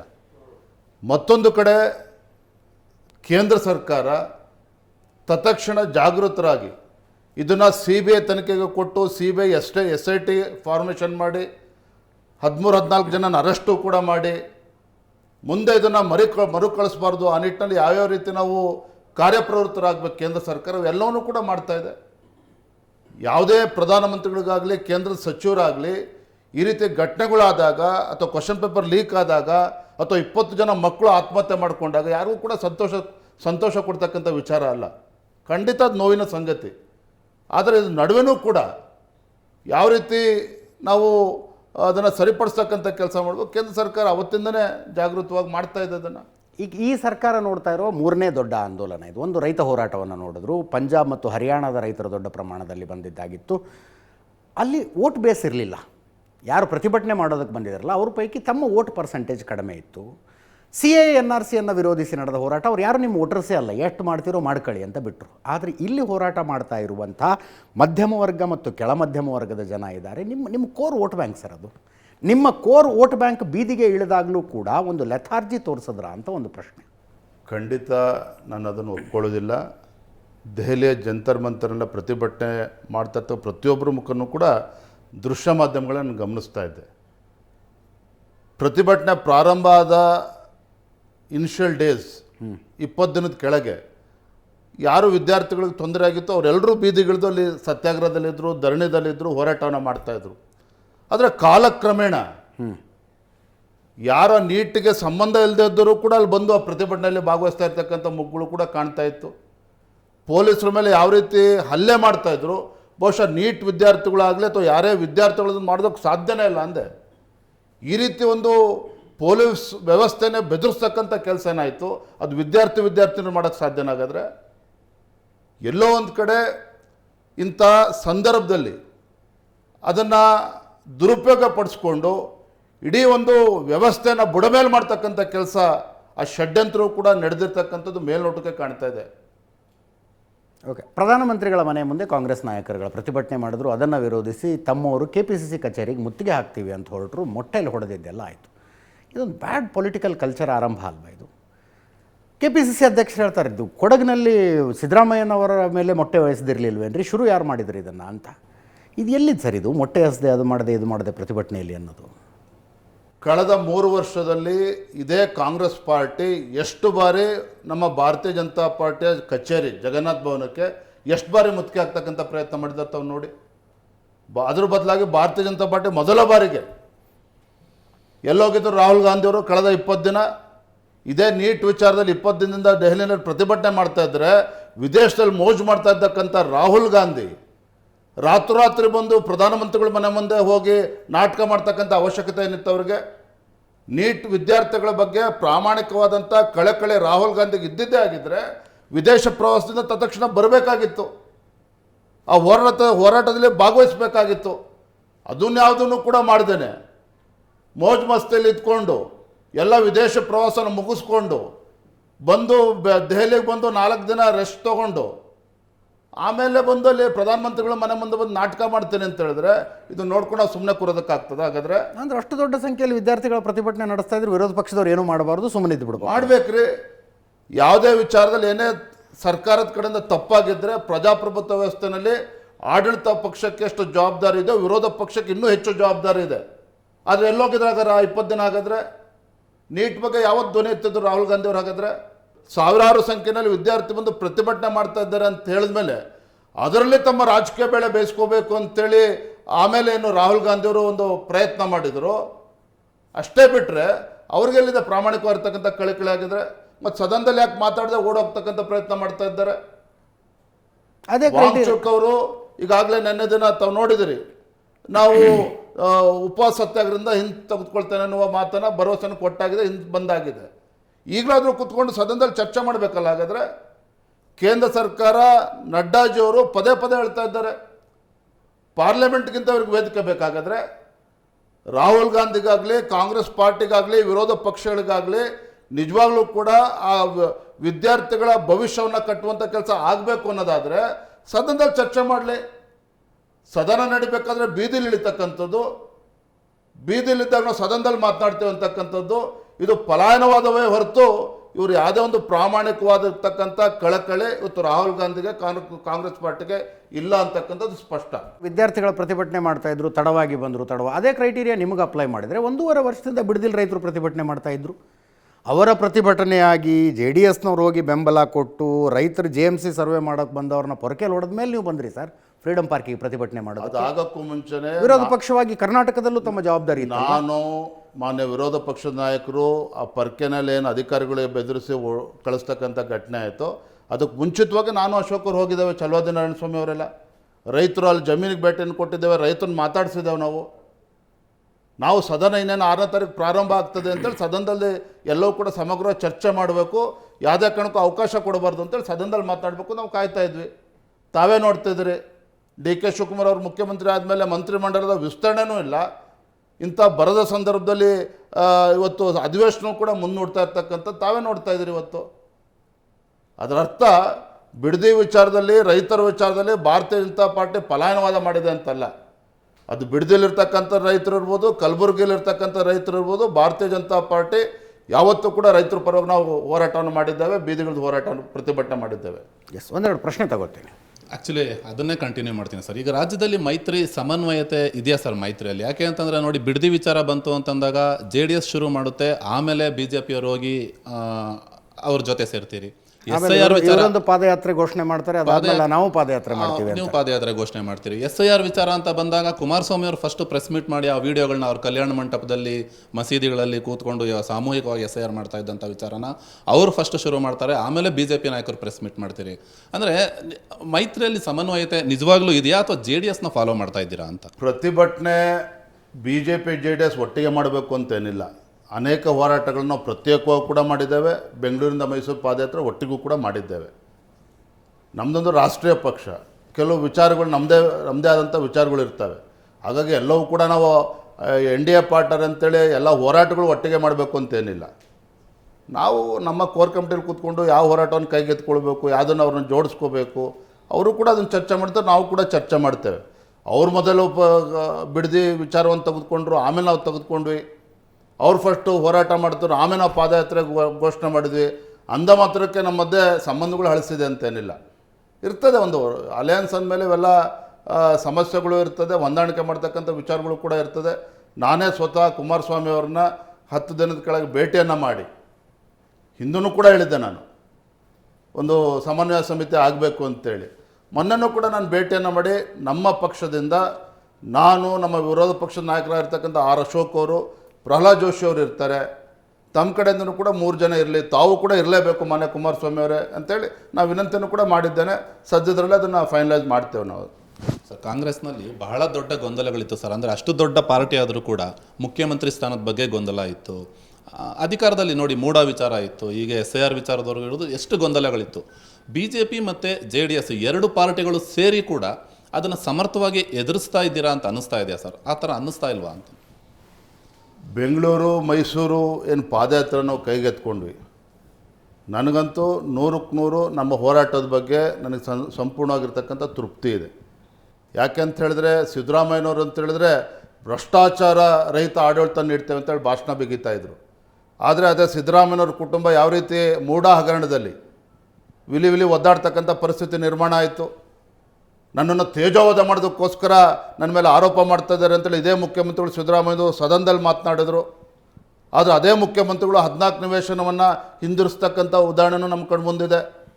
ಮತ್ತು ಅದೆಲ್ಲವೂ ಕೂಡ ಇವತ್ತು ಕೋರ್ಟ್ನಲ್ಲಿ ಇನ್ನೂ ಕೂಡ ಹಾಗೇ ಇದೆ. ಅಂದೆ ಯಾವುದೋ ಲೋಯರ್ ಕೋರ್ಟ್ನಲ್ಲಿ ಅವರಿಗೆ ರಿಲೀಫ್ ಸಿಕ್ಕಿರ್ಬೋದು, ಅಥವಾ EDಯಿಂದ ಏನೋ ಆ ವಿಚಾರದಲ್ಲೂ ಕೂಡ ಕೋರ್ಟಿಂದ ರಿಲೀಫ್ ಸಿಕ್ಕಿರ್ಬೋದು. ಆದರೆ ಹಗರಣದಿಂದ ಹೊರಗೆ ಬಂದಿದ್ದಾರೆ. ಹಾಗಾದರೆ ಅವರು ಇದು ಎಕ್ಸ್ಪೋಸ್ ಮಾಡಿರ್ತಕ್ಕಂಥ ಯಾರು? ಭಾರತೀಯ ಜನತಾ ಪಾರ್ಟಿ. ಹೋರಾಟ ಮಾಡಿದ್ಯಾರು? ಇದನ್ನು ಭಾರತೀಯ ಜನತಾ ಪಾರ್ಟಿ ಹೋರಾಟವನ್ನು ಕೈಗೆತ್ಕೊಂಡಿದ್ದು. ಹಾಗಾಗಿ ಹೋರಾಟದ ವಿಚಾರದಲ್ಲಿ ನಾವು ಹಿಂದೆ ಬಿದ್ದಿದ್ದೇವೆ ಅನ್ನೋದನ್ನು ನಾವು ಒಪ್ಕೊಳ್ಳೋದಿಲ್ಲ. ಇನ್ನೂ ಹೋರಾಟವನ್ನು ಮಾಡ್ಬೋದು, ಖಂಡಿತ ಮಾಡ್ಬೋದು. ಒಂದೇ ಈಗಿರ್ತಕ್ಕಂಥ ಸರ್ಕಾರ ಯಾವ ದಾರಿಯಲ್ಲಿ ದಿಕ್ಕಲ್ಲಿ ಹೋಗ್ತಾ ಇದೆ, ಮುಂದಿನ 2 ವರ್ಷಗಳ ಕಾಲ ನಿರಂತರ ನಾವು ಹೋರಾಟವನ್ನೇ ಮಾಡಬೇಕು. ಅಂಥ ವಾತಾವರಣ ಈಗಾಗಲೇ ನಿರ್ಮಾಣ ಆಗಿದೆ. ಅದು ಮಾಡ್ತೇವೆ ಖಂಡಿತ, ನಿಶ್ಚಿತವಾಗಿ. ಈ ಕಳೆದ 3 ವರ್ಷದಲ್ಲಿ ಭಾರತೀಯ Janata party as a opposition ಕರ್ನಾಟಕದಲ್ಲಿ ಪರ್ಫಾರ್ಮ್ ಮಾಡಿದ್ದು ನಿಮಗೆ ಎಷ್ಟರ ಮಟ್ಟಿಗೆ ತೃಪ್ತಿ ಇದೆ? ಇದರ ಅಧ್ಯಕ್ಷರಾಗಿ ತಮ್ಮ ಪರ್ಫಾರ್ಮೆನ್ಸ್ ಎಷ್ಟರ ಮಟ್ಟಿಗೆ ತೃಪ್ತಿ ಇದೆ? ST ವಾಲ್ಮೀಕಿ ಅಭಿವೃದ್ಧಿ ನಿಗಮದ ಆದಂಥ ಹಗರಣ ಭಾರತೀಯ ಜನತಾ ಪಾರ್ಟಿ ಗಂಭೀರ ತೆಗೆದುಕೊಂಡಿತ್ತು. ನಮ್ಮ ಹೋರಾಟದ ಪರಿಣಾಮ ಮಂತ್ರಿಗಳು ರಾಜೀನಾಮೆ ಕೊಡುವಂಥ ಪರಿಸ್ಥಿತಿ ನಿರ್ಮಾಣ ಆಯಿತು. ಮೂಡ ಹಗರಣದಲ್ಲಿ ಸ್ವತಃ ಮುಖ್ಯಮಂತ್ರಿಗಳ ಅಪರಾಧ ಸ್ಥಾನದಲ್ಲಿ ನಿಲ್ಲಿಸ್ತಕ್ಕಂಥ ಕೆಲಸ ಮಾಡಿದ್ದೇವೆ. ಸಂಘಟನಾ ದೃಷ್ಟಿಯಿಂದ ಮಾತನಾಡೋದಾದರೆ, ಭಾರತೀಯ ಜನತಾ ಪಾರ್ಟಿ ನಮ್ಮ ಸದಸ್ಯತ್ವ ಅಭಿಯಾನದಲ್ಲಿ ಇಡೀ ದೇಶದಲ್ಲಿ 75 ಲಕ್ಷ ಸದಸ್ಯತ್ವದೊಂದಿಗೆ ಕರ್ನಾಟಕ 3ನೇ ಸ್ಥಾನದಲ್ಲಿ ನಾವಿದ್ದೇವೆ. ಆ್ಯಕ್ಟಿವ್ ಮೆಂಬರ್ಶಿಪ್ನಲ್ಲಿ ಕರ್ನಾಟಕ ಇಡೀ ದೇಶದಲ್ಲಿ 4ನೇ ಸ್ಥಾನದಲ್ಲಿ ನಾವಿದ್ದೇವೆ. ಮನ್ ಕಿ ಬಾತ್, ಪ್ರಧಾನಮಂತ್ರಿಗಳ ಮನ್ ಕಿ ಬಾತ್ ಕಾರ್ಯಕ್ರಮದ ಏನು ಪ್ರತಿ ತಿಂಗಳು ನಡೀತದೆ ಭಾನುವಾರ, ಕೊನೆ ಭಾನುವಾರ, ಕರ್ನಾಟಕ 2ನೇ ಸ್ಥಾನದಲ್ಲಿ ನಾವಿದ್ದೇವೆ. ಸಂಘಟನಾತ್ಮಕವಾಗಿ ಭಾರತೀಯ ಜನತಾ ಪಾರ್ಟಿ ಖಂಡಿತ ಹಿಂದೆ ಬಿದ್ದಿಲ್ಲ. ಇನ್ನು ಕಾಂಗ್ರೆಸ್ ಸರ್ಕಾರದ ವಿರುದ್ಧ ಹೋರಾಟದ ವಿಚಾರದಲ್ಲೂ ಕೂಡ ಅನೇಕ ಹೋರಾಟಗಳನ್ನು ಮಾಡಿದ್ದೇವೆ. ಆದರೆ ನಾನೇ ಒಪ್ಕೊಳ್ತೇನೆ, ರಾಜ್ಯದ ಅಧ್ಯಕ್ಷನಾಗಿ ನಮ್ಮ ಆಂತರಿಕ ಗೊಂದಲದಿಂದ ನಮ್ಮ ಹೋರಾಟಗಳು ಕೂಡ ಮುಚ್ಚೋಗ್ತಕ್ಕಂಥ ಪರಿಸ್ಥಿತಿ ನಿರ್ಮಾಣ ಆಗಿದ್ದನ್ನು ಕೂಡ ನಾನೇ ಒಪ್ಕೊಳ್ತೇನೆ. ಆಂತರಿಕ ಗೊಂದಲಗಳಿಗೆ ಆಮೇಲೆ ಬರ್ತೀನಿ. ಇತ್ತೀಚೆಗೆ ತಾವು ಒಂದು ಯಾವುದೋ ಊರಿಗೆ ಹೋಗಿದ್ದು, ತಮ್ಮನ್ನು ಪರಿಚಯಿಸುವಾಗ ಅಲ್ಲಿದ್ದ ನಾಯಕರೊಬ್ಬರು ಹೇಳ್ತಾರೆ ಭಾವಿ ಮುಖ್ಯಮಂತ್ರಿ ಅಂತನೋ ಹೇಳಿದರು, ಅಥವಾ ಮುಖ್ಯಮಂತ್ರಿ ಆಗುವ ಎಲ್ಲ ಅರ್ಹತೆಗಳನ್ನಿರುವ ವಿಜಯೇಂದ್ರ ಅವರು ಅಂತ ಹೇಳಿದ್ರು. ಚಂದ್ರಪ್ಪ ಅವರು ಹೇಳಿದ್ರು, ಚಿತ್ರದುರ್ಗದಲ್ಲಿ ಅವ್ರು ಹೇಳಿದ್ರು, ನೀವು ಭಾಷಣ ಮಾಡುವಾಗ ಹೇಳ್ತೀರಿ ಇದೇ ಸಮಸ್ಯೆ ಆಗಿದ್ದು ಅಂತ ಹೇಳ್ತೀರಿ ನೀವು. ಇನ್ನೊಂದು ಕಡೆ ಕುಮಾರಸ್ವಾಮಿ ಅವರು ಮುಖ್ಯಮಂತ್ರಿ ಆಗೋದನ್ನು ಇದನ್ನು ಕಾಯ್ತಾ ಇದ್ದಾರೆ ರಾಜ್ಯದ ಜನ ಅಂತ ನಿಖಿಲ್ ಅವರು ಹೇಳಿದಾಗ ಅದಕ್ಕೊಂದು ಜೋರು ಗಲಾಟೆ ಆಯಿತು. ಅಂದರೆ ನಿಮ್ಮ ಮೈತ್ರಿಯಲ್ಲಿ ಭಿನ್ನಮತಕ್ಕೆ ಇದೇ ಕಾರಣನಾ ಅಂತ? ಮುಂದೊಂದು ವೇಳೆ ಅಧಿಕಾರಕ್ಕೆ ಬಂದರೆ ನಾಯಕತ್ವ ಯಾರಿಗೆ ಅನ್ನೋ ವಿಷಯದಲ್ಲೇ ನಿಮ್ಮ ಮಧ್ಯದಲ್ಲಿ ಬಿರುಕು ಮುಚ್ತಾ ಇಲ್ಲ. ನಾನು ಒಂದು ಹೆಜ್ಜೆ ಮುಂದೋಗಿ ಹೇಳ್ತೇನೆ ಅಜಿತ್ ಅವರೇ. ಹಿಂದೆ ಒಂದು 8 ತಿಂಗಳ ಕೆಳಗೆ ನಮ್ಮ ರಾಷ್ಟ್ರೀಯ ನಾಯಕರು, ನೇರವಾಗಿ ಹೇಳ್ತೇನೆ, ನಮ್ಮ ಗೃಹ ಸಚಿವರು ಅಮಿತ್ ಶಾಜಿಯವರು ಬೆಂಗಳೂರಿಗೆ ಬಂದಾಗ ಹಾಗೆ ಖಾಸಗಿಯಾಗಿ 4-5 ರಾಜ್ಯದ ಪ್ರಮುಖರೊಂದಿಗೆ ಚರ್ಚೆ ಮಾಡ್ತಾ ಕೂತಿದ್ವಿ. ಅಂದರೆ ನಮ್ಮ ರಾಜ್ಯದ 4-5 ಪ್ರಮುಖರು. ಓಕೆ. ಅಮಿತ್ ಶಾಜಿಯವರು ಸಹಜವಾಗೇ ಏನಪ್ಪ ರಾಜ್ಯದ ಪರಿಸ್ಥಿತಿ ಅಂತೇಳಿ ಪ್ರಶ್ನೆ ಕೇಳಿದ್ರು. ಆಗ ನಮ್ಮ ಹಿರಿಯ ನಾಯಕರೊಬ್ಬರು ಅದಕ್ಕೆ ಉತ್ತರವನ್ನು ಕೊಡ್ತಕ್ಕಂಥ ಕೆಲಸ ಮಾಡಿದ್ರು. ಇಲ್ಲ, ಇದು ರಾಜ್ಯ ಸರ್ಕಾರದ ವಿರುದ್ಧ ಆ್ಯಂಟಿ ಇನ್ಕಮನ್ಸ್ ಇದೆ, ಖಂಡಿತ ಭಾರತೀಯ ಜನತಾ ಪಾರ್ಟಿನ ಅಧಿಕಾರಕ್ಕೆ ಬರ್ತೇವೆ ಅನ್ನೋ ಮಾತನ್ನು ಹೇಳಿದರು. ಆವಾಗ ಮಾನ್ಯ ಗೃಹ ಸಚಿವರು ಅವರದೇ ಆದಂಥ ವಿಚಾರವನ್ನು ಪ್ರಸ್ತಾಪ ಮಾಡಿದರು. ನಾನು ನೇರವಾಗಿ ರಾಜ್ಯದ ನಮ್ಮೆಲ್ಲ ನಾಯಕರ ಮುಂದೆ ಈ ದೇಶದ ಗೃಹ ಸಚಿವರು ಅಮಿತ್ ಶಾಜಿಗೆ ನಾನು ನೇರವಾಗಿ ಹೇಳಿದ್ದೇನೆ, ಮಾನ್ಯ ಅಮಿತ್ ಶಾಜಿ ಅವರೇ, ನಮ್ಮ ರಾಜ್ಯದ ನಾಯಕರುಗಳು ಮುಂದೆ ಯಾರು ಮುಖ್ಯಮಂತ್ರಿ ಆಗಬೇಕು ಅನ್ನೋದನ್ನು ಮರೆತು ನಾವೆಲ್ಲರೂ ಕೂಡ ಒಟ್ಟಾಗಿ ಒಂದಾಗಿ ರಾಜ್ಯದಲ್ಲಿ ಸಂಘಟನೆ ಮಾಡಿದ್ದೇ ಆದರೆ ಖಂಡಿತ ರಾಜ್ಯದಲ್ಲಿ ಭಾರತೀಯ ಜನತಾ ಪಾರ್ಟಿ ಅಧಿಕಾರಕ್ಕೆ ಬರ್ತದೆ. ಮತ್ತು ತಾವು ನನ್ನನ್ನು ರಾಜ್ಯದ ಅಧ್ಯಕ್ಷ ಮಾಡಿರ್ತಕ್ಕಂಥದ್ದು ಪಕ್ಷದ ಸಂಘಟನೆ ಮಾಡಬೇಕು ಅಂತ ವಿನಃ ರಾಜ್ಯದ ಮುಖ್ಯಮಂತ್ರಿ ಆಗಬೇಕು ಅಂತಲ್ಲ. ಅದನ್ನು ನಮ್ಮ ರಾಜ್ಯದ ನಾಯಕರು ಅರ್ಥ ಮಾಡ್ಕೋಬೇಕು. ಇದೆಲ್ಲವೂ ಕೂಡ ಅರ್ಥ ಮಾಡ್ಕೊಂಡಾಗ ನಿಶ್ಚಿತವಾಗಿ ರಾಜ್ಯದಲ್ಲಿ ಮತದಾರರು ನಮ್ಮ ಪರವಾಗಿದ್ದಾರೆ. ಕಾರ್ಯಕರ್ತರಿಗೆ ವಿಶ್ವಾಸ ತುಂಬುವಂಥ ಕೆಲಸ ಆಗಬೇಕಾಗಿದೆ. ಅದು ಆಗಬೇಕು ಅಂತ ಹೇಳಿದ್ರೆ ನಾವೆಲ್ಲರೂ ಕೂಡ ಒಗ್ಗಟ್ಟಾಗಿ ಕೆಲಸ ಮಾಡಬೇಕು ಅನ್ನೋ ಮಾತನ್ನು ರಾಜ್ಯದ ಅಧ್ಯಕ್ಷನಾಗಿ ಸ್ವತಃ ನಾನೇ ನಮ್ಮ ರಾಷ್ಟ್ರೀಯ ನಾಯಕರಿಗೆ ಮಾನ್ಯ ಅಮಿತ್ ಶಾಜಿಯವರಿಗೆ ಹೇಳಿದ್ದೇನೆ ಎಂದೆ. ಓಕೆ. ನನಗದ್ರ ಬಗ್ಗೆ ಸ್ಪಷ್ಟತೆ ಇದೆ ಅಜಿತ್ ಹನುಮಕ್ಕನವರು. ನಾನು ನೋಡಿ, ಮೊದಲ ಬಾರಿ ಶಾಸಕನಾಗಿದ್ದೇನೆ, ರಾಜಕಾರಣಕ್ಕೆ ಬರ್ತೇನೆ ಅನ್ನುವ ನಿರೀಕ್ಷೆನೇ ನನಗಿರಲಿಲ್ಲ. ರಾಜಕಾರಣಕ್ಕೂ ಕೂಡ ಬಂದಿದ್ದೇನೆ, ಆಶೀರ್ವಾದ ಮಾಡಿದ್ದಾರೆ. ನಮ್ಮ ಪಕ್ಷ ನನ್ನನ್ನು ಶಾಸಕನಾಗಿ ಮಾಡಿದ್ದಾರೆ ನಮ್ಮ ಶಿಕಾರಿಪುರ ತಾಲೂಕಿನ ಜನ. ಮತ್ತೊಂದು ಕಡೆ ನಮ್ಮ ಕೇಂದ್ರದ ವರಿಷ್ಠರು ನನ್ನ ರಾಜ್ಯದ ಅಧ್ಯಕ್ಷನಾಗಿ ಕೊಟ್ಟು ಆಶೀರ್ವಾದ ಮಾಡಿದ್ದಾರೆ. ಇಷ್ಟೊಳ್ಳೆ ಅವಕಾಶ ಸಿಕ್ಕಾಗ ಸಂಘಟನೆ ಬಲಪಡಿಸ್ತಕ್ಕಂಥದ್ದು ನನ್ನ ಆದ್ಯತೆ ವಿನಃ ಇವತ್ತು ಮುಖ್ಯಮಂತ್ರಿ ಆಗಬೇಕು ಮತ್ತೊಂದು ಅಲ್ಲ. ಅದ್ರ ಬಗ್ಗೆ ನನಗೆ ಸ್ಪಷ್ಟತೆ ಇದೆ. ಕೇಂದ್ರದ ವರಿಷ್ಠರ ಜೊತೆಲೂ ಕೂಡ ಅದನ್ನು ಸ್ಪಷ್ಟವಾಗಿ ತಿಳಿಸಿದ್ದೇನೆ ನಾನು. ಅದನ್ನು ನನ್ನಲ್ಲಂತೂ ಕೂಡ ಯಾವುದೇ ರೀತಿ ಗೊಂದಲ ಇಲ್ಲ ಆ ವಿಚಾರದಲ್ಲಿ. ಅಮಿತ್ ಶಾ ಅವ್ರಿಗೆ ಹೇಳಿದ್ರು? ಖಂಡಿತ ಹೇಳಿದ್ದೇನೆ ಅಂದೆ. ಓಕೆ. ಅವ್ರದ್ದು ರಿಯಾಕ್ಷನ್ ಏನಿತ್ತು ತಾವು ಹಂಗಂದಾಗ? ಅವ್ರಿಗೆ ಸರಿ ಅನ್ನಿಸ್ತು ನಾನು ಹೇಳಿದ್ದನ್ನು. ಮತ್ತು ಅದನ್ನು ಹೇಳಿದ್ದೇನೆ. ಇನ್ನೊಂದು ಹೆಜ್ಜೆ ಹೇಳ್ತೇನೆ, ಅಮಿತ್ ಶಾಜಿಯವರೇ, ರಾಜ್ಯದಲ್ಲಿ ಸಂಘಟನೆ ಕೆಲಸ ನಡೀತಾ ಇದೆ, ನನಗೆ ತೃಪ್ತಿ ಇದೆ, ಆದರೆ ಸಂಪೂರ್ಣ ತೃಪ್ತಿ ಇದೆ ಅಂತೇಳಿ ನಾನೇ ಒಪ್ಕೊಳ್ಳೋದಿಲ್ಲ ಅನ್ನೋ ಮಾತನ್ನು ಕೂಡ ನಾನು ಹೇಳಿದ್ದೇನೆ. ಓಕೆ. ಯಾಕೆ ನಾನು ಕೂಡ ನೋಡಿ ಅಜಿತ್ ಅವರೇ, ಮನೆ ಮಠ ಬಿಟ್ಟು ನಾನು ಕೂಡ ಕೆಲಸ ಮಾಡ್ತಾ ಇದ್ದೇನೆ. ಹುಡುಗಾಟಿಕೆಲ್ಲ ಒಂದು ರಾಜ್ಯದ ಅಧ್ಯಕ್ಷ ಅಂದರೆ ಇಟ್ಸ್ ನಾಟ್ ಎ ಲಕ್ಸುರಿ. ನಾನು ಶಿಕಾರಿಪುರ ಕ್ಷೇತ್ರಕ್ಕೆ ತಿಂಗಳಿಗೆ 1 ಬಾರಿ 2 ಬಾರಿ ಮಾತ್ರ ಹೋಗ್ತಕ್ಕಂಥದ್ದು. ಸಂಪೂರ್ಣವಾಗಿರ್ತಕ್ಕಂಥ ಸಮಯವನ್ನು ಸಂಘಟನೆಗೋಸ್ಕರ ನಾನು ಮೀಸಲಿಟ್ಟಿದ್ದೇನೆ. ಯಾಕೆ ನನಗೂ ಒಂದು ಹಠ ಇದೆ. ಇವತ್ತು ಯಡಿಯೂರಪ್ಪನವರು, ಅನಂತಕುಮಾರ್ ಅಂತ ಹಿರಿಯರು ಕಟ್ಟಿರ್ತಕ್ಕಂಥ ಪಕ್ಷವನ್ನು ಮುಂದಿನ ದಿನಗಳಲ್ಲಿ ರಾಜ್ಯದಲ್ಲಿ ಅಧಿಕಾರಕ್ಕೆ ತರಬೇಕು ಅನ್ನುವ ಹಠ ನನ್ನಲ್ಲೂ ಕೂಡ ಇದೆ. ಕಾರ್ಯಕರ್ತರ ನನ್ನ ಬಗ್ಗೆ ಇವತ್ತು ಸಂತೋಷ ಇದೆ, ತೃಪ್ತಿ ಇದೆ. ಇದ್ರ ನಡುವೆ ನಾವೆಲ್ಲರೂ ಸೇರಿ ಇವತ್ತು ಒಟ್ಟಿಗೆ ಸೇರಿ ನಿಮ್ಮ ಗುರಿಯನ್ನು ಸಾಧಿಸುವುದಕ್ಕೆ ನಿಮಗಿರೋ ಹರ್ಡಲ್ ಏನು, ಅಡೆತಡೆಗಳೇನು? ಮುಂದೆ ಯಾರು ಮುಖ್ಯಮಂತ್ರಿ ಆಗಬೇಕು ಅನ್ನೋದನ್ನು ಬದಿಗಿಟ್ಟು ನಾವು ಒಟ್ಟಿಗೆ ಒಂದಾಗಿ ಒಟ್ಟಿಗೆ ಸೇರ್ಕೊಂಡು ಕೆಲಸ ಮಾಡಬೇಕಾಗಿದೆ. ನಾನು ಯಾವಾಗಲೂ ಕೂಡ ನನ್ನ ಸಭೆಯಲ್ಲೂ ಕೂಡ ಒಂದು ಮಾತನ್ನು ಹೇಳ್ತಿರ್ತೇನೆ. ಕರ್ನಾಟಕ ರಾಜ್ಯದಲ್ಲಿ ಈ ಕಾಂಗ್ರೆಸ್ ಸರ್ಕಾರದ ವಿರುದ್ಧ ಜನ ಬೇಸತ್ತಿದ್ದಾರೆ. ಮತದಾರರು ನಮ್ಮ ಬಗ್ಗೆ ವಿಶ್ವಾಸ ಬರುವ ಮುಂಚಿತವಾಗಿ ರಾಜ್ಯದ ನಮ್ಮ ಪಕ್ಷದ ಕಾರ್ಯಕರ್ತರಲ್ಲಿ, ರಾಜ್ಯದ ಮುಖಂಡರ ಮೇಲೆ ಇವತ್ತು ವಿಶ್ವಾಸ ಬರಬೇಕಾಗಿದೆ. ರಾಜ್ಯದ ನಮ್ಮ ಕಾರ್ಯಕರ್ತರಿಗೆ, ಮುಖಂಡರ ಮೇಲೆ ವಿಶ್ವಾಸ ಬಂದರೆ ನಿಶ್ಚಿತವಾಗಿ ಮತದಾರರು ಕೂಡ ನಮ್ಮ ಬಗ್ಗೆ ವಿಶ್ವಾಸವನ್ನು ಇಡ್ತಾರೆ. ಅದು ಇವತ್ತು ನಾವು ಆದ್ಯತೆ ಮೇರೆಗೆ ನಾವು ಮಾಡಬೇಕಾಗಿದೆ. ಖಂಡಿತ ಈಗ ಸಮಯ ಇದೆ. ಖಂಡಿತ you have to start from the day 1. ಅಲ್ಲ, ನಂದು ಪಾಯಿಂಟೆಡ್ ಪ್ರಶ್ನೆ ಆಗಿತ್ತು. ನಿಮ್ಗೆ ಗುರಿ ಸಾಧನೆಗೆ ಇರುವ ಅಡೆತಡೆಗಳು ಅಂತ? ನಿಮ್ಮದೇ ಪಕ್ಷದ ರಾಜ್ಯದ ನಾಯಕರುಗಳ ಅಸಹಕಾರ. Other way round. ಓಕೆ. ಅಡೆತಡೆಗಳು ಏನಿದಾವೆ ಅನ್ನೋದಕ್ಕಿಂತ ಹೆಚ್ಚಾಗಿ ರಾಜಕಾರಣದಲ್ಲಿ ಅಡೆತಡೆಗಳು ಇರಬೇಕು, ಸವಾಲುಗಳು ಇರಬೇಕು. ಅಡೆತಡೆಗಳು, ಸವಾಲುಗಳು ಇದ್ದಾಗಲೇ ನಾವು ಕೂಡ ಇನ್ನೂ ಕೂಡ ಎಚ್ಚೆತ್ಕೊಂಡು ನುಗ್ಗೋದಕ್ಕೆ ಸಾಧ್ಯ ಆಗ್ತದೆ. ನಾನು ಕೂಡ ಓಡೋಗ್ತಕ್ಕಂಥ ಪ್ರಶ್ನೆನೇ ಇಲ್ಲ. ಸಂಘಟನೆ ಶಕ್ತಿ ಇದೆ, ಕಾರ್ಯಕರ್ತರು ಉತ್ಸಾಹದಲ್ಲಿದ್ದಾರೆ. ಕರ್ನಾಟಕ ರಾಜ್ಯದಲ್ಲಿ ಭಾರತೀಯ ಜನತಾ ಪಾರ್ಟಿನ ಅಧಿಕಾರಕ್ಕೆ ತರ್ಬೋದು ಅಂತಕ್ಕಂಥ ಅಚಲವಾಗಿರ್ತಕ್ಕಂಥ ವಿಶ್ವಾಸ ನನ್ನಲ್ಲೂ ಕೂಡ ಇದೆ, ಕಾರ್ಯಕರ್ತರಲ್ಲೂ ಕೂಡ ಇದೆ. ಅದನ್ನು ಮುಂದಿನ ದಿನದಲ್ಲಿ ನಾವು ಮಾಡಿ ತೋರಿಸ್ತೇವೆ. ಅಲ್ಲ, ಅಡೆತಡೆಗಳು ಇರಬೇಕು, ಕರೆಕ್ಟ್ ಅದು. ಆದರೆ ಗೋಡೆಯ ರೀತಿಯಲ್ಲಿ ಅಸಹಕಾರ ಅನ್ನುವುದೇ ನಿಂತ್ಕೊಂಡು ಬಿಟ್ಟಾಗ ಏನು ಮಾಡೋಕ್ಕಾಗತ್ತೆ? ನೋಡಿ ಅಜಿತ್, ಇವತ್ತೇನು ಭಾರತೀಯ ಜನತಾ ಪಾರ್ಟಿ ಕರ್ನಾಟಕ ರಾಜ್ಯದಲ್ಲಿ ಅಡೆತಡೆಗಳೇನು ನೋಡ್ತಾ ಇದ್ದೀರಿ, ಇದು ವಿಜಯೇಂದ್ರ ರಾಜ್ಯದ ಅಧ್ಯಕ್ಷ ಆದಮೇಲೆ ಆಗಿರ್ತಕ್ಕಂಥದ್ದಲ್ಲ. ಯಡಿಯೂರಪ್ಪನವ್ರ ಹಿಂದೆ ರಾಜ್ಯದ ಅಧ್ಯಕ್ಷ ಇದ್ದಾಗಲೂ ಕೂಡ ಅಡೆತಡೆಗಳಿದ್ವು. ಮಾನ್ಯ ಯಡಿಯೂರಪ್ಪನವರು ಮುಖ್ಯಮಂತ್ರಿಗಳಾಗಿದ್ದಾಗಲೂ ಕೂಡ ಇದೇ ಅಡೆತಡೆಗಳಿದ್ವು, ಇವತ್ತು ಕೂಡ ಇದ್ದಾವೆ. ಏನಾಗಿದೆ ನಮ್ಮ ಪಕ್ಷದ ವ್ಯವಸ್ಥೆಯಲ್ಲಿ ನಾ ಹೇಳಬೇಕು ಹೋಗ್ಬೇಡ ಗೊತ್ತಿಲ್ಲ. ಯಡಿಯೂರಪ್ಪನವರು ಅಂತ ಹೇಳಿದ್ರೆ ಒಂದು ರೀತಿ ಆಲದ ಮರ ಥರ ಇದ್ದರು. ಯಾರು ಆಲದ ಮರದ ಕೆಳಗೆ ನೆರಳನ್ನು ತೆಗೆದುಕೊಂಡಿದ್ರು ನಾವೆಲ್ಲರೂ ಕೂಡ ಆಲದ ಮರ ಆಗಿದ್ದೇವೆ ಅನ್ನುವ ಭ್ರಮೆನಲ್ಲಿ ಕೆಲವರಿದ್ದಾರೆ. ಅದರಿಂದ ಹೊರಗೆ ಬರಬೇಕಾಗಿದೆ ಅಷ್ಟೇ. ಅದು ಕಾಲುವೆ ಉತ್ತರ ಕೊಡ್ತದೆ. ನೀವು ಹೇಳಿದ್ರಿ ಮೊನ್ನೆ ಜೂನ್ 18ಕ್ಕೆ ಪರಿಷತ್ ಚುನಾವಣೆ ಆಯಿತು. 19 ತಾರೀಕು ಯಡಿಯೂರಪ್ಪ ಅವರ ಮನೆ ಎದುರುಗಡೆ ನಿಂತ್ಕೊಂಡು ನೀವು ಫಸ್ಟು ಒಂದು ರಿಯಾಕ್ಷನ್ ಮಾಡಿದ್ರಿ ನಾವು ಮಾಧ್ಯಮಗಳ ಮುಂದೆ. ನಾನು ಭಾಳ ಓಪನ್ ಆಗಿ ಮಾತಾಡ್ತಾ ಇದ್ದೀನಿ, ಹೇಳೋದಕ್ಕೆ ನನಗೆ ಯಾವುದೇ ಮುಜುಗರ ಇಲ್ಲ. ರಾಜ್ಯಾಧ್ಯಕ್ಷನಾಗಿ ನಾವು ನಾಯಕ ಸರಿಯಾಗಿಲ್ಲ ಅಂದರೆ ಕಾರ್ಯಕರ್ತರು ಬಹಳ ಬೇಸರಗೊಂಡಿದ್ದಾರೆ ಹೇಳುವಂಥ ಮಾತು ಹೇಳಿದ್ರಿ. ಅದಾಗಿ ಒಂದು 10-15 ದಿನಗಳ ಬಳಿಕ ದಾವಣಗೆರೆಗೆ ಹೋದ್ರಿ. ನೀವು ಅಲ್ಲಿ ಹೇಳಿದ್ರಿ, ನೀವು ದಾರಿ ಮಧ್ಯೆ ಜನ ಓಡಾಡಕ್ಕೆ ಬಿಡೋದಿಲ್ಲ, ಕಾರ್ಯಕರ್ತರು ನಾಳೆ ಕಲ್ಲು ತಗೊಂಡು ಹೊಡಿತಾರೆ ನಮಗೆ, ನಾವು ಸರಿಯಾಗಿಲ್ಲ ಅಂತ ಹೇಳಿದ್ರಿ ಎನ್ನುವಂಥ ಮಾತನ್ನು ಪ್ರಸ್ತಾಪ ಮಾಡಿದ್ರಿ.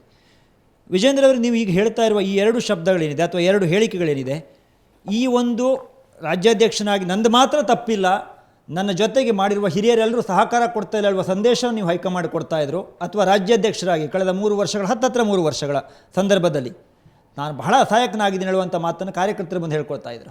ನಾನು ಅಸಹಾಯಕನಾಗಿ ಯಾವತ್ತೂ ಕೂಡ ಮಾತಾಡಿಲ್ಲ. ರಾಜ್ಯದ ಅಧ್ಯಕ್ಷನಾಗಿ ಜವಾಬ್ದಾರಿಯುತವಾಗಿ ನಾನು ಮಾತನಾಡ್ತಾ ಇದ್ದೇನೆ. ಇವತ್ತು ರಾಜ್ಯದಲ್ಲಿ ಭಾರತೀಯ ಜನತಾ ಪಾರ್ಟಿ ಅಧಿಕಾರಕ್ಕೆ ಬರಬೇಕು ಅಂತ ಹೇಳಿದ್ರೆ ಕೇವಲ ವಿಜಯೇಂದ್ರನ ಮಾತ್ರ ಸಾಧ್ಯ ಇಲ್ಲ. ಯಾರು ರಾಜ್ಯದಲ್ಲಿ ಅಧಿಕಾರವನ್ನು ಅನುಭವಿಸಿದ್ದಾರೆ, ಸ್ಥಾನಮಾನಗಳನ್ನು ಗಳಿಸ್ಕೊಂಡಿದ್ರು, ಎಲ್ಲರೂ ಸೇರಿ ಒಟ್ಟಾಗಿ ಕೆಲಸ ಮಾಡಬೇಕು. ಭಾರತೀಯ ಜನತಾ ಪಾರ್ಟಿ ಅಧಿಕಾರಕ್ಕೆ ಬರಬೇಕು ಅಂತ ಹೇಳಿದ್ರೆ ಅದೆಲ್ಲರೂ ಕೂಡ ಅರ್ಥ ಮಾಡ್ಕೋಬೇಕು. ಇವತ್ತು ಯಾವ್ಯಾವ ವಿಚಾರದಲ್ಲಿ ಉಪಚುನಾವಣೆಗಳಲ್ಲಿ ಹೆಂಗೆ ನಡ್ಕೊಂಡು ಎಲ್ಲವನ್ನು ಕೂಡ ನಾನು ಕೂಡ ನೋಡ್ತಾ ಇದ್ದೇನೆ. ಎಲ್ಲೋ ಒಂದು ಕಡೆ ಎಚ್ಚರಿಕೆ ಗಂಟೆ ನನಗಂತೂ ಕಣ್ಣಿಗೆ ಕಾಣ್ತಾ ಇದೆ. ಅದೆಲ್ಲರೂ ಕೂಡ ಕಾಣಬೇಕಾಗ್ತದೆ. ನಾನು ಅಸಹಾಯಕನಾಗಿ ಯಾವತ್ತೂ ಕೂಡ ಮಾತನಾಡಿಲ್ಲ ಅಂದೆ. ದಾವಣಗೆರೆಯಲ್ಲಿ ಮಾತಾಡಿದ ಕೂಡ ನಾನು ಎಚ್ಚರಿಕೆಯಿಂದ ನಾನು ಮಾತನಾಡಿದ್ದೇನೆ. ಯಾಕೆಂದರೆ ಕಾರ್ಯಕರ್ತರ ಅಪೇಕ್ಷೆ ಇದೆ. ಇವತ್ತು ಇಂಥ ನಾಲಾಯಕ ಕಾಂಗ್ರೆಸ್ ಸರ್ಕಾರ ಇವತ್ತು ರಾಜ್ಯದಲ್ಲಿದ್ದಾಗ, ಇವತ್ತು 10 ಜನ ಹಿಂದೂ ಕಾರ್ಯಕರ್ತರ ಹತ್ಯೆ ಆದಾಗ, ಇವತ್ತು ಯಾವ ರೀತಿ ನಮ್ಮ ಕಾರ್ಯಕರ್ತರ ಮೇಲೆ ದಬ್ಬಾಳಿಕೆ ಆಗ್ತಾ ಇದೆ. ನೆನ್ನೆ KPCC ಕಚೇರಿಯಲ್ಲಿ ಏನಾಯಿತು, ಮೊನ್ನೆ ಶಿವಮೊಗ್ಗದಲ್ಲಿ ನಮ್ಮ BJP ಕಾರ್ಯಾಲಯದ ಯಾವ ರೀತಿ ಕಾಂಗ್ರೆಸ್ ಗುಂಡಾಗಳು ನಡ್ಕೊಂಡ್ರು, ಎಲ್ಲರೂ ಒಂದು ಕಡೆ ಎಲ್ರಿಗೂ ಅನ್ನಿಸ್ಬೇಕಲ್ಲ. ಹಾಗಾದರೆ ವಿಜೇಂದ್ರ ಒಬ್ಬರಿಗೆ ಅನಿಸಿದ್ರೆ ಸಾಕಾಗೋದಿಲ್ಲ, ಎಲ್ಲ ಮುಖಂಡರು ಕೂಡ ಅನಿಸ್ಬೇಕಾಗ್ತದೆ. ಅದನ್ನು ಬಹಿರಂಗವಾಗೂ ಹೇಳ್ತಾ ಇದ್ದೇನೆ, ಪಕ್ಷದ 4 ಗೋಡೆ ಮಧ್ಯೆನೂ ಕೂಡ ನಾನು ಹೇಳಿದ್ದೇನೆ ಅಂದೆ. ಈಗ ನೀವು ಮಾತಿನ ಮಧ್ಯೆ ಹೇಳಿದ್ರಿ, ಮುಖ್ಯಮಂತ್ರಿಗಾಗಿ ಇಷ್ಟೊಂದು ಗಲಾಟೆಗಳಾಗ್ತಾ ಎನ್ನುವಂಥ ಅರ್ಥದಲ್ಲಿ ನೀವು ಮಾತಾಡ್ತಾ ಇದ್ರಿ. ತಾನು ಮುಖ್ಯಮಂತ್ರಿ ಹೇಳ್ತಾ ಇರೋದೇ ನಮ್ಮಲ್ಲಿ ಸಂಘಟನೆಯಲ್ಲಿ ಆಗ್ತಾ ಇರುವಂಥ ಒಂದು ಗೊಂದಲ ಅಂತ. ಈ ಒಂದು ಮುಖ್ಯಮಂತ್ರಿಗಾದಿಗಾಗಿ ಆಗ್ತಾ ಇರೋ ಗೊಂದಲದಿಂದಾಗಿ ಅಡ್ಡಮತದಾನ ಆಯಿತು. ಹಾಗಾದರೆ ಅಡ್ಡಮತದಾನ ಆದಾಗ ನೀವು ದೆಹಲಿಗೆ ಹೋಗಿ ರಾಷ್ಟ್ರೀಯ ನಾಯಕರ ಮುಂದೆ ಹೋಗಿ ಕೂತ್ಕೊಂಡು ಬಂದ್ರಿ, ನೀವು ಅಶೋಕ್ ಅವರು ಸೇರಿದಂತೆ ಪ್ರಮುಖ ನಾಯಕರು. JDS ಜೊತೆ ನೀವೊಂದು ಶಾಸಕಾಂಗ ಪಕ್ಷ ಸಭೆಯನ್ನು ಕೂಡ ಕರೆಯೋದಕ್ಕೆ ನೀವು ಒಟ್ಟಾಗಿ ಮಾಡಲಿಲ್ಲ. ಹಾಗಾಗಿ ನಿಮ್ಮಲ್ಲಿ ಅಶೋಕ್ ನಡುವೆ ಅಷ್ಟೊಂದು ವೈಮನಸ್ಸು, ಬೇಸರ ಏನಾದರೂ ಇದೆಯಾ? MLC ಚುನಾವಣೆ ವಿಚಾರದಲ್ಲಿ ನಾನು ಸ್ಪಷ್ಟವಾಗಿ ಏನು ವಿಚಾರ ದೆಹಲಿಗೆ ಮುಟ್ಟಿಸ್ಬೇಕಾಗಿತ್ತು, ಚುನಾವಣೆ ಮುಂಚಿತವಾಗಿ ನಾನು ಮುಟ್ಟಿಸಿದ್ದೆ. ನಾನು ಬಹಿರಂಗವಾಗಿ ಎಲ್ಲವನ್ನೂ ಕೂಡ ಹೇಳೋದಕ್ಕಾಗೋದಿಲ್ಲ. ಕೆಲವು ಪಕ್ಷದ ಆಂತರಿಕ ವಿಚಾರ ಕೂಡ ಇದೆ. ಚುನಾವಣೆ ಮುಂಚಿತವಾಗೇ ಏನು ಗೊಂದಲ ಆಗ್ಬೋದು ಅನ್ನೋ ಮುನ್ಸೂಚನೆ ನಮಗೂ ಕೂಡ ಇತ್ತು. ಅದನ್ನು ತಿಳಿಸುವಂಥ ಪ್ರಯತ್ನವೂ ಕೂಡ ನಾನು ಮಾಡಾಗಿತ್ತು. ಅಂದರೆ ಕ್ರಾಸ್ ವೋಟಿಂಗ್ ಆಗಬಹುದು ಅನ್ನೋ ಅಂದಾಜು ಇತ್ತಾ? ಇಲ್ಲ, ನಾವು JDS ಅವ್ರು ಏನು ಅಪೇಕ್ಷೆ ಇಟ್ಕೊಂಡಿದ್ರು, ಅವ್ರ ಅಪೇಕ್ಷೆ ತಕ್ಕಂತೆ ಬೇರೆ ಕಡೆಯಿಂದ ಅವ್ರಿಗೆ ಓಟ್ ಬರಲ್ಲ ಅನ್ನೋ ಮಾಹಿತಿ ನಮಗೂ ಕೂಡ ಇತ್ತು. ಓಕೆ. ಮತ್ತು ಆಡಳಿತ ಪಕ್ಷದವರು ಸಂಪರ್ಕ ಮಾಡ್ತಾರೆ ಅನ್ನೋ ಮಾಹಿತಿ ನಮಗೂ ಕೂಡ ಇತ್ತು. ಎಲ್ಲ ಗೊಂದಲವನ್ನು ನಾನು ಮುಂಚಿತವಾಗಿ ಏನು ಎಚ್ಚರಿಕೆ ವಹಿಸಬೇಕಾಗಿತ್ತು ಅದನ್ನು ನಾನು ಪ್ರಯತ್ನ ಮಾಡಿದ್ದೇನೆ. ಸದಾನಂದ ಗೌಡರು ಹೇಳಿದ್ರು, ನಮ್ಗೆ ಗೊತ್ತಿತ್ತು ಮೊದಲೇ, ನಾನು ಪ್ರಧಾನ ಕಾರ್ಯದರ್ಶಿ ಒಬ್ಬರಿಗೆ ತಿಳಿಸಿದೆ ಅಡ್ಡಮತದಾನ ಆಗತ್ತೆ ಅಂತ ಹೇಳಿ. ಅದು ತಮ್ಮ ಗಮನಕ್ಕೆ ಬಂದಿರಲಿಲ್ವಾ ಅಥವಾ ಅಶೋಕ್ ಅವ್ರ ಗಮನಕ್ಕೆ ಹೋಗಿರಲಿಲ್ವಾ? ಯಾರ ಗಮನಕ್ಕೂ ಹೋಗಿಲ್ಲ. ಅದು ಬಿಡಿ. ಈಗ ಸದಾನಂದ ಗೌಡರು, ನಾನು ಅವ್ರು ಹಿರಿಯರಿದ್ದಾರೆ, ಮಾಜಿ ಮುಖ್ಯಮಂತ್ರಿಗಳಿದ್ದಾರೆ, ಬಹಿರಂಗ ಮಾತನಾಡೋದಿಲ್ಲ, ವೈಯಕ್ತಿಕ ಭೇಟಿ ಮಾಡಿ ಮಾತನಾಡೋ ಇದ್ದೇನೆ. ಅಲ್ಲ, ಒಂದು ರೀತಿ ಕರ್ನಾಟಕದಲ್ಲಾದ ಕ್ರಾಸ್ ವೋಟಿಂಗು BJPಯ ಟ್ರ್ಯಾಕ್ ರೆಕಾರ್ಡ್ ಮೇಲಿನ ಕಪ್ಪು ಚುಕ್ಕೆ ಅಂತ ಅನ್ಸುತ್ತಾ ನಿಮಗೆ? ಈ ದೇಶದಾದ್ಯಂತ ಸರ್, ಯಾವ ರಾಜ್ಯದಲ್ಲಿ ಹೋದ್ರೆ ಇಂಥ ಪಕ್ಷದ MLAಗಳನ್ನು ಬಿಡ್ತಾರೆ BJP ಅವರು ಅಂತಿಲ್ಲ. ಕಂಡವ್ರನ್ನ ಕರ್ಕೊಂಬಂದು ಓಟ್ ಹಾಕಿಸ್ಕೊತಾರೆ, ಕಂಡವ್ರನ್ನ ಕರ್ಕೊಂಬಂದು ಓಟ್ ಹಾಕಿಸ್ತಾರೆ. ಬಟ್ ಕರ್ನಾಟಕದಲ್ಲಿ ಒಂದು ಕಾಂಗ್ರೆಸ್ಸಿಗೆ ಓಟ್ ಹಾಕೋದಂತೆ. ಈ ಮೋದಿ ಅಮಿತ್ ಶಾದ ಟ್ರ್ಯಾಕ್ ರೆಕಾರ್ಡ್ನಲ್ಲಿ ಒಂದು ಕಪ್ಪು ಚುಕ್ಕೆಯಾಗಿ ಉಳ್ಕೊಳ್ಳುತ್ತಾ ಇದು? ಎಲ್ಲೋ ಕೂಡ ಅನಿರೀಕ್ಷತೆ ಅಂತೂ ಇರಲಿಲ್ಲ. ಏನೋ ಅನ್ಎಕ್ಸ್ಪೆಕ್ಟೆಡ್, ಭಾಳ ಸರ್ಪ್ರೈಸು, ಆಘಾತ. ಓಕೆ. ಆದರೆ ನಮ್ಮಂಥ ಒಂದು ರಾಷ್ಟ್ರೀಯ ಪಕ್ಷದಲ್ಲಿ ಈ ರೀತಿ ಆಗಬಾರ್ದು. ಅದ್ರ ಬಗ್ಗೆ ಏನು ಎರಡು ಮಾತಿಲ್ಲ. ಸರ್, ಚುನಾವಣೆಗೆ ಇನ್ನೊಂದೂವರೆ ವರ್ಷ ಮಾತ್ರ ಬಾಕಿ ಇದೆ. ನೀವು ಹೇಳ್ತಾ ಇದ್ರಿ ಸಾಕಷ್ಟು ಗೊಂದಲ ಇದೆ ನಮ್ಮ ಪಕ್ಷದಲ್ಲೇ ಅಂತ ಹೇಳಿ. BJP ಪಕ್ಷದಲ್ಲೇ ಇಷ್ಟೊಂದು ಗೊಂದಲ ಇರುವಂಥ ಸಂದರ್ಭದಲ್ಲಿ ಮುಂದಿನ ಎಲೆಕ್ಷನ್ಗೆ ಇನ್ನೊಂದೂವರೆ ವರ್ಷ ಇದೆ. ಯಾವ ರೀತಿ ನೀವು ಎಲ್ಲರೂ ಕೂಡ ಒಂದಾಗಿ ಕೆಲಸ ಮಾಡೋದಕ್ಕೆ ಸಾಧ್ಯ ಆಗತ್ತಾ, ಅಥವಾ ಒಂದಾಗಿ ಕೆಲಸ ಮಾಡಲಿಲ್ಲ ಅಂತ ಹೇಳಿದ್ರೆ 2028ಕ್ಕೂ ಕೂಡ ಜನ ನಿಮ್ಮನ್ನು ಕೈ ಹಿಡಿಯೋದು ಡೌಟಾ? ಒಂದಾಗಿ ಹೋಗಲಿಲ್ಲ ಅನ್ನೋ ಪ್ರಶ್ನೆ ಉದ್ಭವನೇ ಆಗೋದಿಲ್ಲ. ಒಂದಾಗಿ ಹೋಗಲೇಬೇಕಾಗ್ತದೆ. In the interest of the party, in the interest of the state. ಪಶ್ಚಿಮ ಬಂಗಾಳದಲ್ಲಿ ಎಲ್ಲಿತ್ತು ನಮ್ಮ ಸಂಘಟನೆ? ಒಬ್ಬರು ನರೇಂದ್ರ ಮೋದಿಜಿ, ಒಬ್ಬರು ನಮ್ಮ ರಾಷ್ಟ್ರೀಯ ಅಧ್ಯಕ್ಷರು, ಒಬ್ಬರು ನಮ್ಮ ಅಮಿತ್ ಶಾಜಿಯವರು ಯಾವ ರೀತಿಯಲ್ಲಿ ಕಾರ್ಯಕರ್ತ ಶಕ್ತಿ ತುಂಬುವಂಥ ಕೆಲಸ ಮಾಡಿದ್ರು, ಪ್ರೇರಣೆ ತುಂಬುವಂಥ ಕೆಲಸ ಮಾಡಿದ್ರು. ಇನ್ನು ಕರ್ನಾಟಕದಲ್ಲಿ ನಮ್ಮ ಸಂಘಟನೆ ಬಲ ಇದೆ. ಹಾಗಾಗಿ ಒಟ್ಟಾಗಿ ಒಂದಾಗಿ ನಾವು ಹೋಗಲೇಬೇಕು. ಕಾರ್ಯಕರ್ತರ ಅಪೇಕ್ಷೆನೂ ಅದೇ ಇರುವಂಥದ್ದು, ನಮ್ಮ ರಾಷ್ಟ್ರೀಯ ನಾಯಕರ ಅಪೇಕ್ಷೆನೂ ಕೂಡ ಅದೇ ಇರುವಂಥದ್ದು. ಅದನ್ನು ಬಿಟ್ಟು ಇನ್ನೇನು ಮಾಡೋಕ್ಕೆ ಸಾಧ್ಯ ಆಗ ನಾಯಕರುಗಳು ನಾವು? ಅಲ್ಲ ಸರ್, ನಾನು ಕೇಳ್ತಾ ಇರುವಂಥದ್ದು, ರಾಜ್ಯದಲ್ಲೂ ಕೂಡ ನೀವು ಇವಾಗ ಏನು ಹೇಳಿದ್ರಿ, ಮೋದಿಯವರ ಹೆಸರು ಹೇಳ್ಕೊಂಡು ಅಥವಾ ಅಮಿತ್ ಶಾ ಅವರ ಹೆಸರು ಹೇಳ್ಕೊಂಡು ನೀವು ಮತವನ್ನು ಕೇಳೋದಾದರೆ, ರಾಜ್ಯದಲ್ಲಿರುವಂತಹ ನಾಯಕರ ಪ್ರಶ್ನೆ ಬರುತ್ತೆ. ನಾಯಕರು ಏನು ಮಾಡ್ತಾ ಇದ್ದಾರೆ ಅಂದರೆ, ಯಡಿಯೂರಪ್ಪನವರ ಹೆಸರು ಹೇಳಿ ಇದನ್ನು ಸಾಕಷ್ಟು ಜನ ವಿಜೇಂದ್ರ ಒಬ್ಬರೇ ಅರ್ಥ ಮತದಾನ ಮಾಡ್ಕೊಂಡ್ರೆ ಸಾಕಾಗೋದಿಲ್ಲ. ಎಲ್ಲ ನಾಯಕರುಗಳು ಕೂಡ ಅರ್ಥ ಮಾಡ್ಕೋಬೇಕು ಅನ್ನೋ ಮಾತನ್ನು ನಾನು ಮುಕ್ತವಾಗಿ ಬಹಿರಂಗವಾಗಿ ಇವತ್ತು ಸುವರ್ಣ ಸುದ್ದಿವಾಹಿನಿಯಲ್ಲಿ ಹೇಳ್ತಾ ಇದ್ದೀನಿ. ಹಿಂದೆ ಮುಕ್ತವಾಗಿ ಹೇಳ್ತಾ ಇದ್ದೀನಿ ನಾನು. ಹಂಗಂತ ಸರಿನೇ ಹೋಗಲ್ವಾ? ನಾನು ಅದನ್ನು ಸವಾಲಾಗಿ ತೊಗೊಂಡಿದ್ದೇನೆ ಈಗ ಆಲ್ರೆಡಿ. ಅಂದೆ ಎಲ್ಲರನ್ನೂ ಜೊತೆಯಲ್ಲಿ ತೆಗೆದುಕೊಂಡು ಹೋಗ್ತಕ್ಕಂಥ ಜವಾಬ್ದಾರಿ ನನ್ನ ಮೇಲೂ ಇದೆ. ಎರಡೂ ಕೈಗಳು ಸೇರಿದ್ರೆ ಚಪ್ಪಾಳೆ ಆಗ್ತಕ್ಕಂಥದ್ದು. ಅದು ಎಲ್ಲರೂ ಕೂಡ ಅರ್ಥ ಮಾಡ್ಕೋಬೇಕು. 50% ಅರ್ಥ ಮಾಡ್ಕೊಂಡಿದ್ದಾರೆ, ಇನ್ನು 50% ಇದೆ. ಬರೋಂಥ ಒಂದು 2 ತಿಂಗಳಲ್ಲಿ ಸರಿ ಮಾಡ್ತೀನಿ ಅದನ್ನು. ಈ ಕೇವಲ 1.5 ತಿಂಗಳ ಹಿಂದೆ ನಾವು ಚರ್ಚೆ ಮಾಡ್ತಾ ಇದ್ವಿ ಸರಿ, ಸಿದ್ದರಾಮಯ್ಯನವರ ಮುಖ್ಯಮಂತ್ರಿ ಸ್ಥಾನದಿಂದ ಕೆಳಗೆ ಇಳಿದ್ರೆ ಏನಾಗುತ್ತೆ, ಅಹಿಂದ ವೋಟ್ ಬ್ಯಾಂಕ್ ಏನಾಗುತ್ತೆ, ಅಲ್ಪಸಂಖ್ಯಾತರು ಕಾಂಗ್ರೆಸ್ ಜೊತೆಗೆ ಉಳ್ಕೋಬಹುದು, ದಲಿತರು ಏನಾಗ್ತಾರೆ, ಹಿಂದುಳಿದ ವರ್ಗದವ್ರು ಏನಾಗ್ತಾರೆ, ಕುರುಬ ವೋಟ್ ಬ್ಯಾಂಕಿನ ಅಣೆಕಟ್ಟೆ ಒಡೆದು ಎಲ್ಲೆಲ್ಲೋ ಹರಿದು ಹೋಗ್ಬಿಡ್ತಾ, ಇಂಥವೆಲ್ಲ ಚರ್ಚೆ ಮಾಡ್ತಾ ಇದ್ವಿ ನಾವು. ಅಕಸ್ಮಾತ್ ಸಿದ್ದರಾಮಯ್ಯನವರು 1.5 ತಿಂಗಳ ಹಿಂದಿನ ಚರ್ಚೆ, ಸಿದ್ದರಾಮಯ್ಯನವರು ಮುಖ್ಯಮಂತ್ರಿ ಸ್ಥಾನದಿಂದ ಕೆಳಗಿಳಿದ್ರೆ ಯಾವ್ಯಾವ ಕಾಂಗ್ರೆಸ್ ನಾಯಕರಿಗೆ ಅಸಮಾಧಾನ ಆಗುತ್ತೆ, ಅವ್ರ ಪೈಕಿ BJP ಕಡೆಗೆ ಯಾರು ಬರ್ಬೋದು, ಇದೆಲ್ಲ ಚರ್ಚೆಗಳನ್ನು ಮಾಡ್ತಾಯಿದ್ವಿ. ಎಲ್ಲ ಚರ್ಚೆ ಒಂದೇ ಸಲಕ್ಕೆ ನಿಂತು ಹೋಗ್ಬಿಡ್ತು. ಅದರ ಅರ್ಥ DK ಶಿವಕುಮಾರ್ ಅವರು ಎಲ್ಲವನ್ನು ಗ್ರಿಪ್ಪಿಗೆ ತಗೊಂಡ್ರು ಅಂತ, ಟ್ರ್ಯಾಕ್ನಲ್ಲಿ ಸರ್ಕಾರ ಓಡಿಸ್ತಿದ್ದಾರೆ ಅಂತ ಅರ್ಥ ಅಲ್ವಾ ಅದು? ಇನ್ನೊಂದು 6 ತಿಂಗಳು ಟ್ರ್ಯಾಕಲ್ಲಿ ಇರ್ತದೆ, ಇನ್ನೊಂದು 6 ತಿಂಗಳು ಗ್ರಿಪ್ಪಲ್ಲಿ ಇರ್ತದೆ. ಆಮೇಲೆ ಏನಾಗ್ತದೆ ಕಾದು ನೋಡಿ. ಆ ಹೋಪ್ ಇದೆ ನಿಮಗೆ? ನೋಡ್ರಿ, ನಮ್ಮ ರಾಷ್ಟ್ರೀಯ ನಾಯಕರ ಮುಂದೆ ಒಂದು ಮಾತನ್ನು ಹೇಳಿದ್ದಾನೆ. ಮುಂದೆ ರಾಜ್ಯದಲ್ಲಿ ಭಾರತೀಯ ಜನತಾ ಪಾರ್ಟಿ ಅಧಿಕಾರಕ್ಕೆ ಬರಬೇಕು ಅಂತ ಹೇಳಿದ್ರೆ we should go on our strengths, not on oppositions weaknesses. ಇವತ್ತು ರೂಲಿಂಗ್ ಪಾರ್ಟಿ ಆ್ಯಂಟಿ ಇನ್ಕಂಬನ್ಸಿ ಅಂತಕ್ಕಂಥದ್ದು ಇಟ್ಸ್ ಆ್ಯಡೆಡ್ ಬೋನಸ್ ನಮ್ಗೆ ಅಷ್ಟೇ. ಆದರೆ ನಾವು ಜನರಿಗೆ ಏನು ಕೊಡ್ತೇವೆ, ನಾವು ಜನರಲ್ಲಿ ಏನು ವಿಶ್ವಾಸ ತರ್ತೇವೆ, ಅದು ಮುಖ್ಯ ಆಗಿರ್ತಕ್ಕಂಥದ್ದು. ಅಂಥ ಟೈಮಲ್ಲಿ ಆ್ಯಂಟಿ ಇನ್ಕಂಬನ್ಸಿ ಬರೋದಿಲ್ವಾ? ಆಗಲೇ ಪ್ರಾರಂಭ ಆಗಿದೆ, ಇಲ್ಲ ಅಂತ ಹೇಳೋದಿಲ್ಲ. ಉಪಚುನಾವಣೆ ಗೆದ್ದ ತಕ್ಷಣ ಎಲ್ಲವೂ ಕೂಡ ಸರಿ ಇದೆ ಅಂತಲ್ಲ. ಇದೇ ಸಿದ್ದರಾಮಯ್ಯನವರು ಹಿಂದೆ ಮುಖ್ಯಮಂತ್ರಿ ಇದ್ದಾಗ ನಂಜನಗೂಡು ಗೆದ್ದರು, ಗುಂಡೂರುಪೇಟೆ ಉಪಚುನಾವಣೆ ಕೂಡ ಗೆದ್ದರು. ಅದಾಗ 6 ತಿಂಗಳಲ್ಲಿ ಏನಾಯಿತು? ಕಾಂಗ್ರೆಸ್ ಸರ್ಕಾರ ಮನೆ ಕೂತ್ಕೊಳ್ಳಿಲ್ಲ, ವಿರೋಧ ಪಕ್ಷದಲ್ಲಿ ಕೂರ್ಲಿಲ್ವಾಗಾದರೆ. ಹಾಗಾಗಿ ನೋಡೋದಕ್ಕೆಲ್ಲವೂ ಕೂಡ ಆಲಿದ್ವಲ್ಲ ಅಂತ ಅನ್ನಿಸ್ತದೆ. ಆದರೆ ಬರ್ತಾ ಬರ್ತಾ ಬರ್ತಾ ಏನಾಗ್ತದೆ ಕಾದು ನೋಡಿ. ಖಂಡಿತ ನಾವು ಸಂಘಟನೆನೂ ಕೂಡ ಎಲ್ಲರನ್ನೂ ಕೂಡ ಜೋಡಿಸ್ಕೊಂಡು ಸಂಘಟನೆ ಕೂಡ ಶಕ್ತಿ ತುಂಬುವಂಥ ಕೆಲಸ ಮಾಡಿ ನಾವು ಎಲ್ಲರೂ ಸೇರಿ ಒಟ್ಟಿಗೆ ಹೋರಾಟ ಏನು ಮಾಡ್ತೇವೆ, ಬೀದಿಗಿಳಿತೇವೆ. ಈ ಸರ್ಕಾರ ಬಡವರ ವಿರೋಧಿ, ಜನವಿರೋಧಿ ಕಾಂಗ್ರೆಸ್ ಸರ್ಕಾರ ಏನು ಬುದ್ಧಿ ಕಲಿಸ್ಬೇಕು ಬರೋಂಥದ್ದೇನು ಜನರು ಆ ಕಳಿಸ್ತಾರೆ. ಪ್ರಶ್ನೆ ಯಾಕೆ ಕೇಳಿದ್ದಂದರೆ, ಒಂದು ಪಕ್ಷ ಒಂದು ಹಂತದಿಂದ ಇನ್ನೊಂದು ನೆಕ್ಸ್ಟ್ ಲೆವೆಲ್ಗೆ ಹೋಗ್ಬೇಕಂದ್ರೆ ಬೇರೆ ಬೇರೆ ಪಕ್ಷದ ನಾಯಕರುಗಳು ಬಂದು ಸೇರ್ಕೋಬೇಕು. ಹಿಂದೆ ಯಡಿಯೂರಪ್ಪನವರ ಕಾಲದಲ್ಲಿ ಅನೇಕ ನಾಯಕರುಗಳು ಬಂದರು, ಜನತಾ ಪರಿವಾರದಿಂದನೂ ಬಂದರು, ಕೆಲವು ಕಾಂಗ್ರೆಸ್ ನಾಯಕರುಗಳು ಬಂದರು. ಅವರೆಲ್ಲ ಯಾಕೆ ಬಂದರು ಅಂದರೆ, ಯಡಿಯೂರಪ್ಪನವರು ಇದ್ದಾರೆ ನಮ್ಮನ್ನೊಂದು ದಡ ಸೇರಿಸ್ತಾರೆ ಅಂತ. ಇನ್ನು ಕೆಲವರು ಅನಂತಕುಮಾರ್ ಅವ್ರನ್ನ ನಂಬ್ಕೊಂಡು ಬಂದರು, ಅನಂತಕುಮಾರ್ ಇದ್ದಾರೆ ನಮ್ಮನ್ನೊಂದು ಏನೋ ನಮ್ಮ ರಾಜಕೀಯವಾಗಿ ಶಕ್ತಿ ತುಂಬ್ತಾರೆ ಅಂತ. ಈಗ BJPಗೆ ಬರ್ತೀವಿ ಅಂತ ಯೋಚನೆ ಮಾಡೋರು ಯಾರನ್ನು ನಂಬ್ಕೊಂಡು BJPಗೆ ಬರಬೇಕು ಅನ್ನೋದೊಂದು. BJP ನಂಬ್ಕೊಂಡು ಬರ್ತಾರೆ, ನರೇಂದ್ರ ಮೋದಿ ನಂಬ್ಕೊಂಡು ಬರ್ತಾರೆ. ನಮ್ಮ ಜೊತೆಗೆ ನಮ್ಮ ಅನೇಕ ಸಹೋದ್ಯೋಗಿಗಳಿದ್ದಾರೆ. ಇನ್ನೊಂದೆರಡು ಪ್ರಶ್ನೆಗಳನ್ನು ಅವರಿಂದ ತಗೊಳ್ಳೋಣ. ಮಾರುತೇಶ್, ಕಾಂಗ್ರೆಸ್ಗೆ ದೊಡ್ಡ ಆತಂಕ ಇದ್ದಿದ್ದೇನು, ಅಧಿಕಾರ ಹಂಚಿಕೆ ವಿಚಾರದಲ್ಲಿ ಗೊಂದಲಗಳಾಗ್ತವೆ, ಅದರ ಪರಿಣಾಮ 2028ರ ಚುನಾವಣೆ ಮೇಲೆ ಬೀರುತ್ತೆ, ಆ ಆತಂಕ ಇತ್ತು. ಬಹುಶಃ ತಾವು ಕೂಡ ಅದನ್ನು ನಿರೀಕ್ಷೆ ಮಾಡ್ತಿದ್ರೆ ಏನಾದ್ರು ಗೊಂದಲಗಳಾಗ್ಬೋದೇನೋ ಅಂತ. ಹೀಗಾಗಿ ಅವರು ಒಂದು ಹೊಸ ಅಂದರೆ 2028ರ ಚುನಾವಣೆ ದೃಷ್ಟಿಕೋನದಿಂದ ಕಾಂಗ್ರೆಸ್ ಈಗ ಅಧಿಕಾರ ಹಂಚಿಕೆಯು ಸುಲಲಿತವಾಗಿ ಮಾಡ್ಕೊಂಡಿದ್ದಾರೆ, ಬೇರೆ ಬೇರೆ ಆ್ಯಕ್ಟಿವಿಟೀಸ್ಗಳು ಮಾಡ್ತಿದ್ದಾರೆ. ಸರ್ಕಾರದಲ್ಲಿ ಚುನಾವಣೆಯ ಕಾರಣಕ್ಕಾಗಿ ಏನೇನು ತೀರ್ಮಾನಗಳನ್ನು ತೆಗೆದುಕೊಳ್ಬೋದು, ಭಾರತ್ ಜೋಡೋ ಯುವ ಸಂಘ ಥರದ ಒಂದು ಸಂಘಟನೆ ಮಾಡಿಕೊಂಡು ಕೇಡರ್ ಸೃಷ್ಟಿ ಮಾಡೋ ಪ್ರಯತ್ನಗಳನ್ನು ಕೂಡ ಅವ್ರು ಮಾಡ್ತಿದ್ದಾರೆ. ನಿಮ್ಮಲ್ಲಿರುವಂಥ ಗೊಂದಲಗಳನ್ನು ಯಾವಾಗ ಬಗೆಹರಿಸ್ಕೊಳ್ತೀರಿ? ಈಗ ನಿಮ್ಮ ವಿಚಾರದಲ್ಲೇ ಹೇಳ್ಬೋದು, ಅಧ್ಯಕ್ಷರ ಬದಲಾವಣೆ ಇದಕ್ಕೊಂದು ಕ್ಲಾರಿಟಿಯನ್ನು ನಿಮ್ಮ ಹೈಕಮಾಂಡ್ ಕೊಡ್ಲಿಕ್ಕೆ ಸಾಧ್ಯ ಆಗ್ತಾ ಇಲ್ವಾ? ವಿಜೇಂದ್ರ ಅವರು 28ರ ಚುನಾವಣೆ ನೇತೃತ್ವ ವಹಿಸ್ತಾರೆ, ಅವ್ರ ನೇತೃತ್ವದಲ್ಲಿ ಹೋಗ್ತೀವಿ, ವಿಪಕ್ಷ ನಾಯಕರಾಗಿ ಅಶೋಕ ಇರ್ತಾರೆ. ಈ ಕ್ಲಾರಿಟಿಯನ್ನು ಕೊಡದೇ ಇದ್ದರೆ ಕಾರ್ಯಕರ್ತರು ಏನು ಮಾಡಬೇಕು ಅಂತ? ಬದಲಾವಣೆ ಮಾಡ್ತೀವಿ ಅಂತ ಹೇಳಿದ್ದಾರೆ. ಅಲ್ಲ, ವಿಪಕ್ಷ ನಾಯಕರನ್ನು ಬದಲಾವಣೆ ಮಾಡ್ತೇವೆ, ರಾಜ್ಯದ ಅಧ್ಯಕ್ಷರನ್ನು ಬದಲಾವಣೆ ಮಾಡ್ತೇವೆ ಅಂತೆಲ್ಲ ಹೇಳಿದ್ದಾರೆ. ಯಾರೂ ಹೇಳಿಲ್ಲ. ನಿಮ್ಮ ಪಕ್ಷದೊಳಗೆ ಚರ್ಚೆಗಳಿದಾವೆ, ಇರುತ್ತೆ ಗೊಂದಲಗಳಿದಾವೆ. ಚರ್ಚೆ. ಅಲ್ಲ, ದಿಲ್ಲಿಯಿಂದ ಇಬ್ಬರು ನಾಯಕರು ಬಂದಿದ್ದರು. ಅವರೇನೋ ಇಲ್ಲೊಂದು 25-30 ಜನ ಸ್ಟೇಟ್ ಲೆವೆಲ್ ಲೀಡರ್ಸ್ನ ಭೇಟಿ ಆದರು, ಅಭಿಪ್ರಾಯ ಕೇಳಿದ್ರಂತೆ. ಇವ್ರು ಹಿಂಗೆ ಅಭಿಪ್ರಾಯ ಕೊಟ್ಟಿರ್ಬೋದು, ಅವ್ರು ಹಂಗೆ ಅಭಿಪ್ರಾಯ ಕೊಟ್ಟಿರ್ಬೋದು ಅಂತ ಪತ್ರಕರ್ತರ ಮಧ್ಯದಲ್ಲಿ ಚರ್ಚೆ ಇತ್ತು. ಕೇಂದ್ರದ ಇಬ್ಬರು ವರಿಷ್ಠರು, ಇಬ್ಬರು ಹಿರಿಯರು ರಾಜ್ಯಕ್ಕೆ ಬಂದು 40 ಜನ BJP ಪ್ರಮುಖರನ್ನು ಕಾರ್ಯಾಲಯದಲ್ಲೇ ಜಗನ್ನಾಥ್ ಭವನದಲ್ಲೇ ವೈಯಕ್ತಿಕವಾಗಿ ಭೇಟಿ ಮಾಡಿ ಮಾತನಾಡಿಸ್ತಕ್ಕಂಥ ಕೆಲಸ ಆಯಿತು. ಅಫ್ಕೋರ್ಸ್ ನನ್ನ ಅಭಿಪ್ರಾಯವನ್ನು ಕೂಡ ಪಡೆದುಕೊಂಡ್ರು ಕೊನೆಗೆ.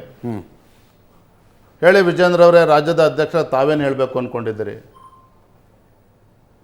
ನಾನು ಹೇಳಿದೆ, ನೋಡಿ ನನ್ನ ಮೇಲೆ 3 ಆರೋಪಗಳಿದ್ದಾವೆ. ರಾಜ್ಯದ ಅಧ್ಯಕ್ಷನಾಗಿ ಹಿರಿಯರನ್ನು ಗೌರವಿಸ್ತಾ ಇಲ್ಲ, ವಿಶ್ವಾಸಕ್ಕೆ ತೆಗೆದುಕೊಂಡು ಹೋಗ್ತಾ ಇಲ್ಲ. ಎರಡನೇದು ಉಪಚುನಾವಣೆಗಳು. ಮೂರನೇದು ಯಡಿಯೂರಪ್ಪನವರು ಸಿದ್ದರಾಮಯ್ಯನವರು ಕ್ಲೋಸ್ ಫ್ರೆಂಡ್ಸ್ ಇದ್ದಾರೆ, ವಿಜೇಂದ್ರ DK ಶಿವಕುಮಾರ್ ಅವರು ಬಿಸ್ನೆಸ್ ಪಾರ್ಟ್ನರ್ಸ್ ಇದ್ದಾರೆ. ಇದೇ 3 ಅಲಿಗೇಷನ್ ನನ್ನ ಮೇಲೆ ಇರ್ತಕ್ಕಂಥದ್ದು. ನಾನು ನೇರವಾಗಿ ಹೇಳಿದ್ದೇನೆ ಅವ್ರಿಗೆ. ಇವತ್ತು ಯಡಿಯೂರಪ್ಪನವರು ಸಿದ್ದರಾಮಯ್ಯನವರು ಫ್ರೆಂಡ್ಸ್ ಆಗಿದ್ದಿದ್ರೆ ಕೊನೆ ಅಲಿಗೇಷನ್ ಇಂಟ್ರೆಸ್ಟಿಂಗ್. ಅದರಿಂದ ರಾಜ್ಯದ ಯಾವುದೇ BJP ನಾಯಕರ ಮೇಲೆ ಕೇಸಸ್ ಇಲ್ಲ. ಅರ್ಥ ಮಾಡ್ಕೊಳ್ಳಿ ಅಜಿತ್ ಅವರೇ, 25-30 ಕೇಸು ಸಿದ್ದರಾಮಯ್ಯವ್ರು ಮುಖ್ಯಮಂತ್ರಿಗಳಿದ್ದಾಗ ಯಾರ ಮೇಲೆ ಹಾಕಿದ್ರು? ಯಡಿಯೂರಪ್ಪನವ್ರ ಮೇಲೆ ಮಾತ್ರ ಹಾಕಿರ್ತಕ್ಕಂಥದ್ದು. BJPನ ಯಾವುದೇ ನಾಯಕರ ಮೇಲೆ ಹಾಕಿಲ್ಲ. ಅಂತ ಹಾಗಿದ್ದಾಗ ಹೇಗೆ ಯಡಿಯೂರಪ್ಪನವರು ಸಿದ್ದರಾಮಯ್ಯವರು ಫ್ರೆಂಡ್ಸ್ ಆಗೋದಕ್ಕೆ ಸಾಧ್ಯ ಆಗ್ತದೆ? ಯಡಿಯೂರಪ್ಪನವ್ರು Vijendra DK Shivakumar business partners ಅಥವಾ ಆತ್ಮೀಯರು ಅನ್ನೋದಾಗಿದ್ದಿದ್ರೆ ರಾಜ್ಯದ ಅಧ್ಯಕ್ಷನಾಗಿ ಲೋಕಸಭಾ ಚುನಾವಣೆಯಲ್ಲಿ ಬೆಂಗಳೂರು ಉತ್ತರ ಗ್ರಾಮೀಣ ಲೋಕಸಭಾ ಕ್ಷೇತ್ರದಲ್ಲಿ ಡಾಕ್ಟರ್ ಮಂಜುನಾಥ್ ಅವರು, ಅಧಿಕೃತವಾಗಿ ಹೇಳ್ತಾ ಇದ್ದೇನೆ, ಅವರು ಬೇರೆ ಯಾವುದಾದ್ರು ಕ್ಷೇತ್ರ ಕೇಳಿದ್ರು, ಇಲ್ಲ ಮಂಜುನಾಥ್ ಅವರೇ ನಿಮ್ಗೆ ಒಳ್ಳೆಯ ಹೆಸರಿದೆ, ಬರ್ತೀರಾ ಬನ್ನಿ ಬೆಂಗಳೂರು ಗ್ರಾಮೀಣ ಕ್ಷೇತ್ರಕ್ಕೆ ಬಂದು ಚುನಾವಣಾ ಸ್ಪರ್ಧೆ ಮಾಡಿ, ಸಂಘಟನೆ ಇದೆ, ಕಾರ್ಯಕರ್ತರು ದುಡಿಯೋಕ್ಕೆ ತಯಾರಿದ್ದಾರೆ, ರಾಜ್ಯದ ಅಧ್ಯಕ್ಷ ಸಂಪೂರ್ಣವಾಗಿ ಶಕ್ತಿ ತುಂಬುವಂಥ ಕೆಲಸ ಮಾಡ್ತೇನೆ, 100ಕ್ಕೆ 100 ಗೆದ್ದು ಬಲ್ತೀರಿ ನೀವು. ದೆಹಲಿ ಮಟ್ಟದಲ್ಲೂ ಕೂಡ ಚರ್ಚೆ ಆಯಿತು, ಹೆಂಗ್ರಿ ಕೊಡೋಕ್ಕಾಗುತ್ತೆ ಡಾಕ್ಟರ್ ಮಂಜುನಾಥ್ಗೆ ಅಂತೇಳಿ. ನಾನು ನೇರವಾಗಿ ಹೇಳಿದೆ ಡೆಲ್ಲಿನಲ್ಲಿ, ಸರ್ ಅಲ್ಲಿ ನಾವು ಗೆಲ್ಲಬೇಕು ಅಂತ ಹೇಳಿದ್ರೆ ಈಸ್ ಅ ಫಿಟ್ ಕ್ಯಾಂಡಿಡೇಟ್, ಒಳ್ಳೆ ಹೆಸರಿದೆ, 100ಕ್ಕೆ 100 ಗೆದ್ದು ಬರ್ತೇವೆ ಅಂತ ಹೇಳಿದೆ. ನನ್ನ ಮೇಲೆ ವಿಶ್ವಾಸ ಇಟ್ಟು ಡಾಕ್ಟರ್ ಮಂಜುನಾಥನ ಅಭ್ಯರ್ಥಿ ಮಾಡಿದ್ರು. So where the question of ನಾನು DK ಶಿವಕುಮಾರ್ ಬಿಸ್ನೆಸ್ ಪಾರ್ಟ್ನರ್ ಆಗೋ ಪ್ರಶ್ನೆಯಲ್ಲಿ ಬರ್ತದೆ, ಅದು ಕೂಡ ನನ್ನ ಮೇಲೆ ಆರೋಪ ಇದೆ. ಇನ್ನು ಕಮಿಂಗ್ ಬ್ಯಾಕ್ ಟು ಮೊದಲ ಪ್ರಶ್ನೆ, ನಾನು ಹೇಳಿದೆ ಇವತ್ತು ವಿಜೇಂದ್ರ ರಾಜ್ಯದ ಅಧ್ಯಕ್ಷನಾಗಿ ಹಿರಿಯರಿಗೆ ಗೌರವ ಕೊಡೋದಿಲ್ಲ, ವಿಶ್ವಾಸಕ್ಕೆ ತೆಗೆದುಕೊಂಡಲ್ಲಿ ಆರೋಪ ನನ್ನ ಮೇಲಿದೆ. ಪ್ರಧಾನಮಂತ್ರಿಗಳು ಅಮಿತ್ ಶಾಜಿಯವರು, ನಡ್ಡಾಜಿಯವರು ಮತ್ತು ಪಕ್ಷದ ಹಿರಿಯರು ಸಂತೋಷ್ ಜಿ ಆದಿಯಾಗಿ ನನ್ನ ಬಗ್ಗೆ ವಿಶ್ವಾಸ ಇಟ್ಟು ಒಬ್ಬ ಯುವಕರಿಗೆ ಅವಕಾಶವನ್ನು ಕೊಡಬೇಕು ಅಂತೇಳಿ ನನಗೆ ಅಧ್ಯಕ್ಷ ಮಾಡಿದಾಗ, ನಾನು ಯಡಿಯೂರಪ್ಪನವ್ರ ಮಗ ಆಗಿ ಹಿರಿಯರಿಗೆ ಗೌರವ ಕೊಡೋದಿಲ್ಲ ಅಂತ ಹೇಳಿದ್ರೆ I am unfit to be a party president. ಈ ಮಾತನ್ನು ಅವತ್ತು ನಾನು ವರಿಷ್ಠರಿಗೆ ಹೇಳಿದ್ದೇನೆ ಅಂದೆ, I am unfit to be a party president. ಪ್ರಶ್ನೆ ಅದೆಲ್ಲ ಇರ್ತಕ್ಕಂಥದ್ದು. ನೀವು ಹಿರಿಯರನ್ನು ಒಟ್ಟಿಗೆ ಕೂರಿಸಿ ಮಾತನಾಡಿಸಿ ಎಲ್ಲರೂ ಜವಾಬ್ದಾರಿಯನ್ನು ಅರ್ಥ ಮಾಡಿಸ್ತಕ್ಕಂಥ ಕೆಲಸ ಮೇಲಿಂದನೂ ಕೂಡ ಆಗಬೇಕು. ಖಂಡಿತ ಸರಿ ಹೋಗ್ತದೆ ಅನ್ನೋ ಮಾತನ್ನು ಕೂಡ ಹೇಳಿದ್ದೇನೆ. ಉಳಿದಿದ್ದು ಬೇರೆ ನಾನು ಹೇಳಿದ್ದೇನೆ, ಇಲ್ಲಿ ಚರ್ಚೆ ಮಾಡೋಂಥ ಅವಶ್ಯಕತೆ ಇಲ್ಲ. ಅದರ ಅರ್ಥ ಶತಾಯಗತಾಯ ನಿಮ್ಮ ನಾಯಕತ್ವವನ್ನು ಒಪ್ಕೊಳ್ಳೋದಿಲ್ಲ ಅಂತ ಕೆಲವರು ನಿಂತ್ಕೊಂಡಿದ್ದಾರೆ ಅಂತ ಅರ್ಥ. ಕೆಲವರು ನಿಂತ್ಕೊಂಡಿದ್ದಾರೆ ಅಂತ ಏನಾಗ್ತದೆ ಅಂದರೆ ಕೆಲವ್ರಿಗೆ ವಿಜೇಂದ್ರ ಅಧ್ಯಕ್ಷರಿಗೆ ಬದಲಾವಣೆ ಆಗಿಬಿಡ್ತದೆ, ನಾವ್ಯಾಕೆ ಅವನ ಜೊತೆ ಹೊಂದ್ಕೊಳ್ಬೇಕು. ನಾನು ಮೊನ್ನೆ HD ಕುಮಾರಸ್ವಾಮಿ ಅವ್ರನ್ನು ಕೂಡ ಭೇಟಿ ಮಾಡಿದ್ದೆ. ನಾನು ಅವರು ಕೂಡ ಮುಕ್ತವಾಗಿ ಹೇಳಿದ್ದೇನೆ, ಕುಮಾರಸ್ವಾಮಿ ಅವರೇ ನಮ್ಮ ಪಕ್ಷದ ಅನೇಕ ಮುಖಂಡರ ಬಗ್ಗೆ ನೀವು ನಂಬ್ತೀರಿ, ನಾನು 50% ನಂಬಿ ಸರ್ ಸಾಕು ಅಂತ ಮಾತನ್ನು ನಾನು ಹೇಳಿದ್ದೇನೆ. ಯಾವ ಮುಖಂಡರು ಯಾಕೆ ಮಾತನ್ನು ಹೇಳ್ತಿದ್ದೇನೆ ಅಜಿತ್ ಅವರೇ, ರಾಜ್ಯದ ಅಧ್ಯಕ್ಷ ಸ್ಥಾನ ಅಂದರೆ ಹುಡುಗಾಟಿಕೆ ಅಲ್ಲ ಅಂದೆ. ಯಡಿಯೂರಪ್ಪನವರು, ಅನಂತಕುಮಾರ್ ಅವರು ಯಾವ ರೀತಿ ಸಂಘಟನೆ ಮಾಡಿದರೆ, ಪಕ್ಷ ಕಟ್ಟಿದರೆ, ಕಾರ್ಯಕರ್ತರು ಪ್ರತಿಯೊಬ್ಬ ಕಾರ್ಯಕರ್ತರು ಕೂಡ ಗೊತ್ತಿದೆ. ಯಡಿಯೂರಪ್ಪನವರು ದೀಪಾವಳಿ ಬಂದರೂ ಕೂಡ ಶಿಕಾರಿಪುರ ಮನೆಗೆ ಬರ್ತಾ ಇರಲಿಲ್ಲ ಅಂದೆ, ಗಣೇಶನ ಹಬ್ಬ ಬಂದರೂ ಕೂಡ ಶಿಕಾರಿಪುರ ಮನೆಗೆ ಬರ್ತಾ ಇರಲಿಲ್ಲ. ಎಷ್ಟೋ ಬಾರಿ ರಾತ್ರಿ ಕಾರು ಕೆಟ್ಟೋದಾಗ ಕೆಂಪು ಸತ್ಕೊಂಡು ಗುಲ್ಬರ್ಗ, ರಾಯಚೂರು, ಬಳ್ಳಾರಿಗೆ ಹೋಗಿರ್ತಕ್ಕಂಥ ಅನೇಕ ಉದಾಹರಣೆಗಳಿದ್ದಾವೆ. ಯಡಿಯೂರಪ್ಪನವ್ರ ಮೇಲೆ ಮಾರಣಾಂತಿಕ ಹಲ್ಲೆ ಆಯಿತು ಶಿಕಾರಿಪುರದಲ್ಲಿ, ಆದರೂ ಕೂಡ ನಾವು ಪಕ್ಷ ಸಂಘಟನೆಯಿಂದ ಹಿಂಸರಿಯಲ್ಲ ಅಂತಕ್ಕಂಥ ಸವಾಲನ್ನು ಸ್ವೀಕಾರ ಮಾಡಿದರು ಯಡಿಯೂರಪ್ಪನವರು. ಹಾಗಾಗಿ ನಾನೊಬ್ಬ ಅಧ್ಯಕ್ಷ, ಅಂಥ ಹಿರಿಯರಿದ್ದಂಥ ಸ್ಥಾನ, ಆ ಸ್ಥಾನ ಅವಕಾಶ ನನಗೆ ಸಿಕ್ಕಾಗ ನನ್ನ ಜವಾಬ್ದಾರಿ ಏನು ಅಂತಕ್ಕಂಥ ಅರಿವು ನನ್ನ ಮೇಲಿದೆ. ನಡೀತಕ್ಕಂಥವೇ ಎಡುವುದಕ್ಕೆ ಸಾಧ್ಯ. ನಾನು ಅನೇಕ ಹಿರಿಯರಿಗೆ ಹೇಳಿದ್ದೇನೆ, ವಿಜೇಂದ್ರ ನಾನು ಏನು ತಪ್ಪು ಮಾಡ್ತೇನೆ ಬನ್ನಿ ಕೂತ್ಕೊಂಡು ಮುಕ್ತವಾಗಿ ಚರ್ಚೆ ಮಾಡೋಣ, ಏನು ತಿದ್ಕೋಬೇಕು ತಿದ್ಕೊಳ್ತೇನೆ. ನಾನು ಹಿಂದೆ ನಿಮ್ಗೆ ಗೊತ್ತಿರ್ಬೋದು, ಲೋಕಸಭಾ ಚುನಾವಣೆ ಆದಮೇಲೆ ಎಲ್ಲ ಹಿರಿಯರು ಪ್ರಮುಖರು ಬೈಠಕನ್ನು ಕರೆದಿದ್ದು, 45 ಜನ ಪ್ರಮುಖರಿದ್ದರು. ಅನೇಕ ಜನ ಅವರ ಅಭಿಪ್ರಾಯಗಳನ್ನು ನನ್ನ ಬಗ್ಗೆ ಮಾತನಾಡಿದ್ರು. ಅಲ್ಲಿ ಎಲ್ಲ ಹಿರಿಯರು ಕೂಡ ಇದ್ದರು. ಅದ್ರಲ್ಲಿ ಒಬ್ಬರಂತೂ ಮಾತಾಡ್ತಾ ಏನ್ರಿ ಯೋಗ್ಯತೆ ಇದೆ ಅವನಿಗೆ ವಿಜೇಂದ್ರನ್ಗೆ? ಯಡಿಯೂರಪ್ಪನ ಮಗ ಅನ್ನೋದ್ಬಿಟ್ರೆ ಏನಿದೆ ಯೋಗ್ಯತೆ ಒಂದು?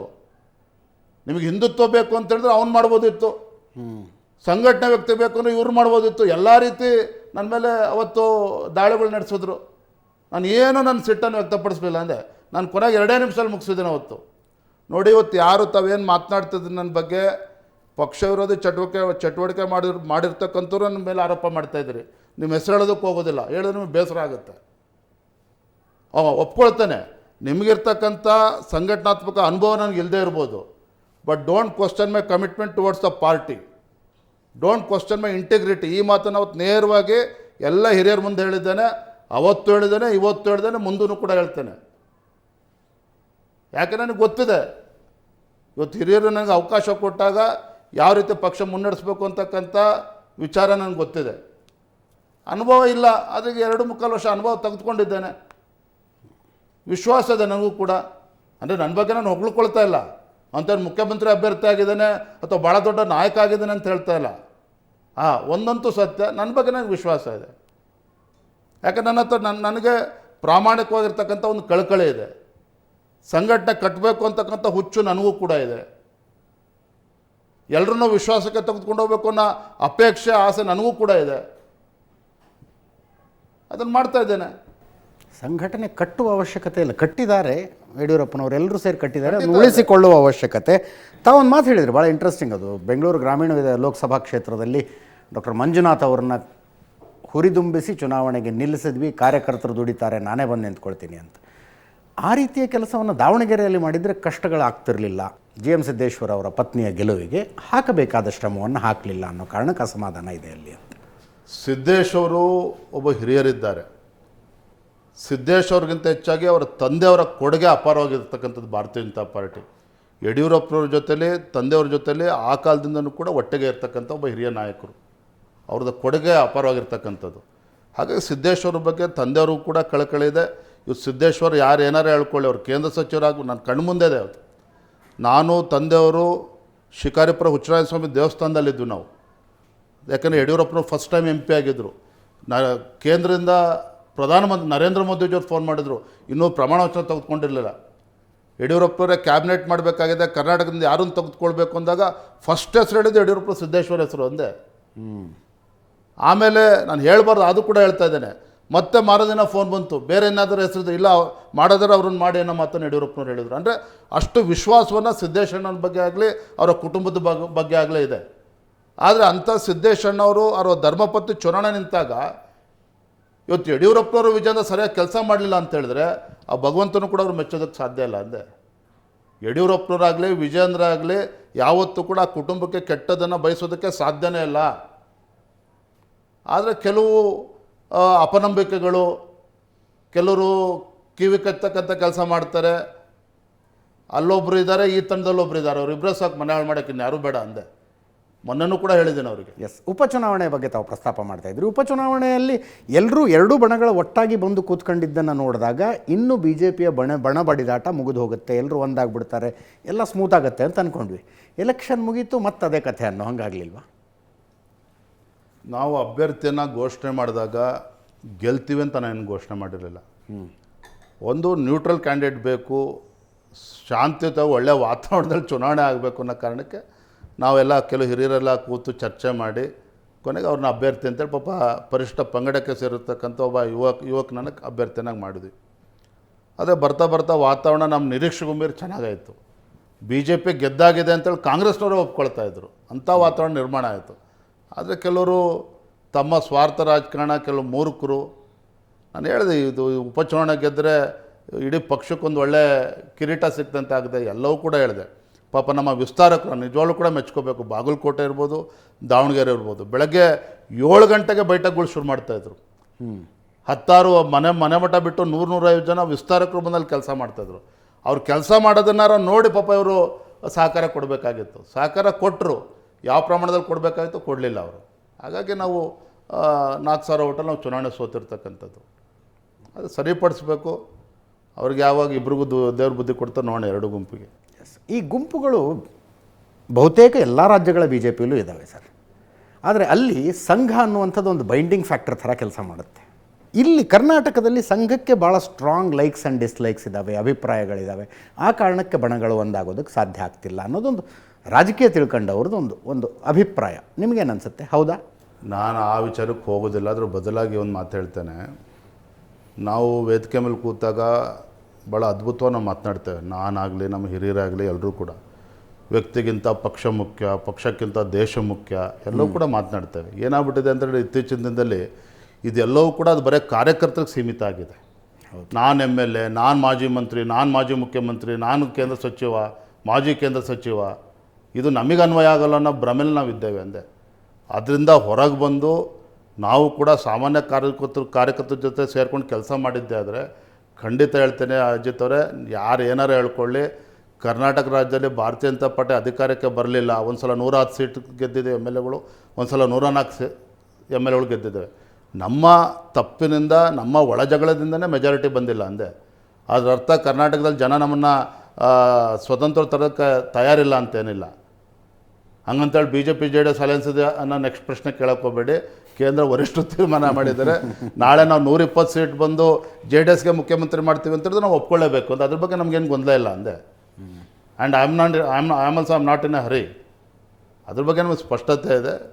ಸರಿ ಮಾಡಬೇಕೆಲ್ಲವೂ ಕೂಡ. 3-4 ಸಲ ಕಾರ್ಯಕರ್ತರು ಅಂದ್ರಿ, ಅವ್ರಿಗೆ ನೀವು ದೇವದುರ್ಲಭರು ಅಂಥೇಳಿ ಅವ್ರ ಹತ್ರ ಕೆಲಸ ಮಾಡಿಸ್ಕೊಂಡಿದ್ದಾಗ್ಬಿಟ್ಟಿದೆ. ಇಲ್ಲ ರೀ, ನಾನು ಅಜಿತ್, ಅದು ಬರೀ ವಿಜೇಂದ್ರಗೆ ಅನ್ಸಿದ್ರೆ ಕಳೆದ ಭಾನುವಾರ ಯಾರೋ ಬರೀ ವಿಜೇಂದ್ರಗೆ ಅನ್ಸಿದ್ರೆ ಸಾಕಾಗಲ್ಲ ಅಂದೆ.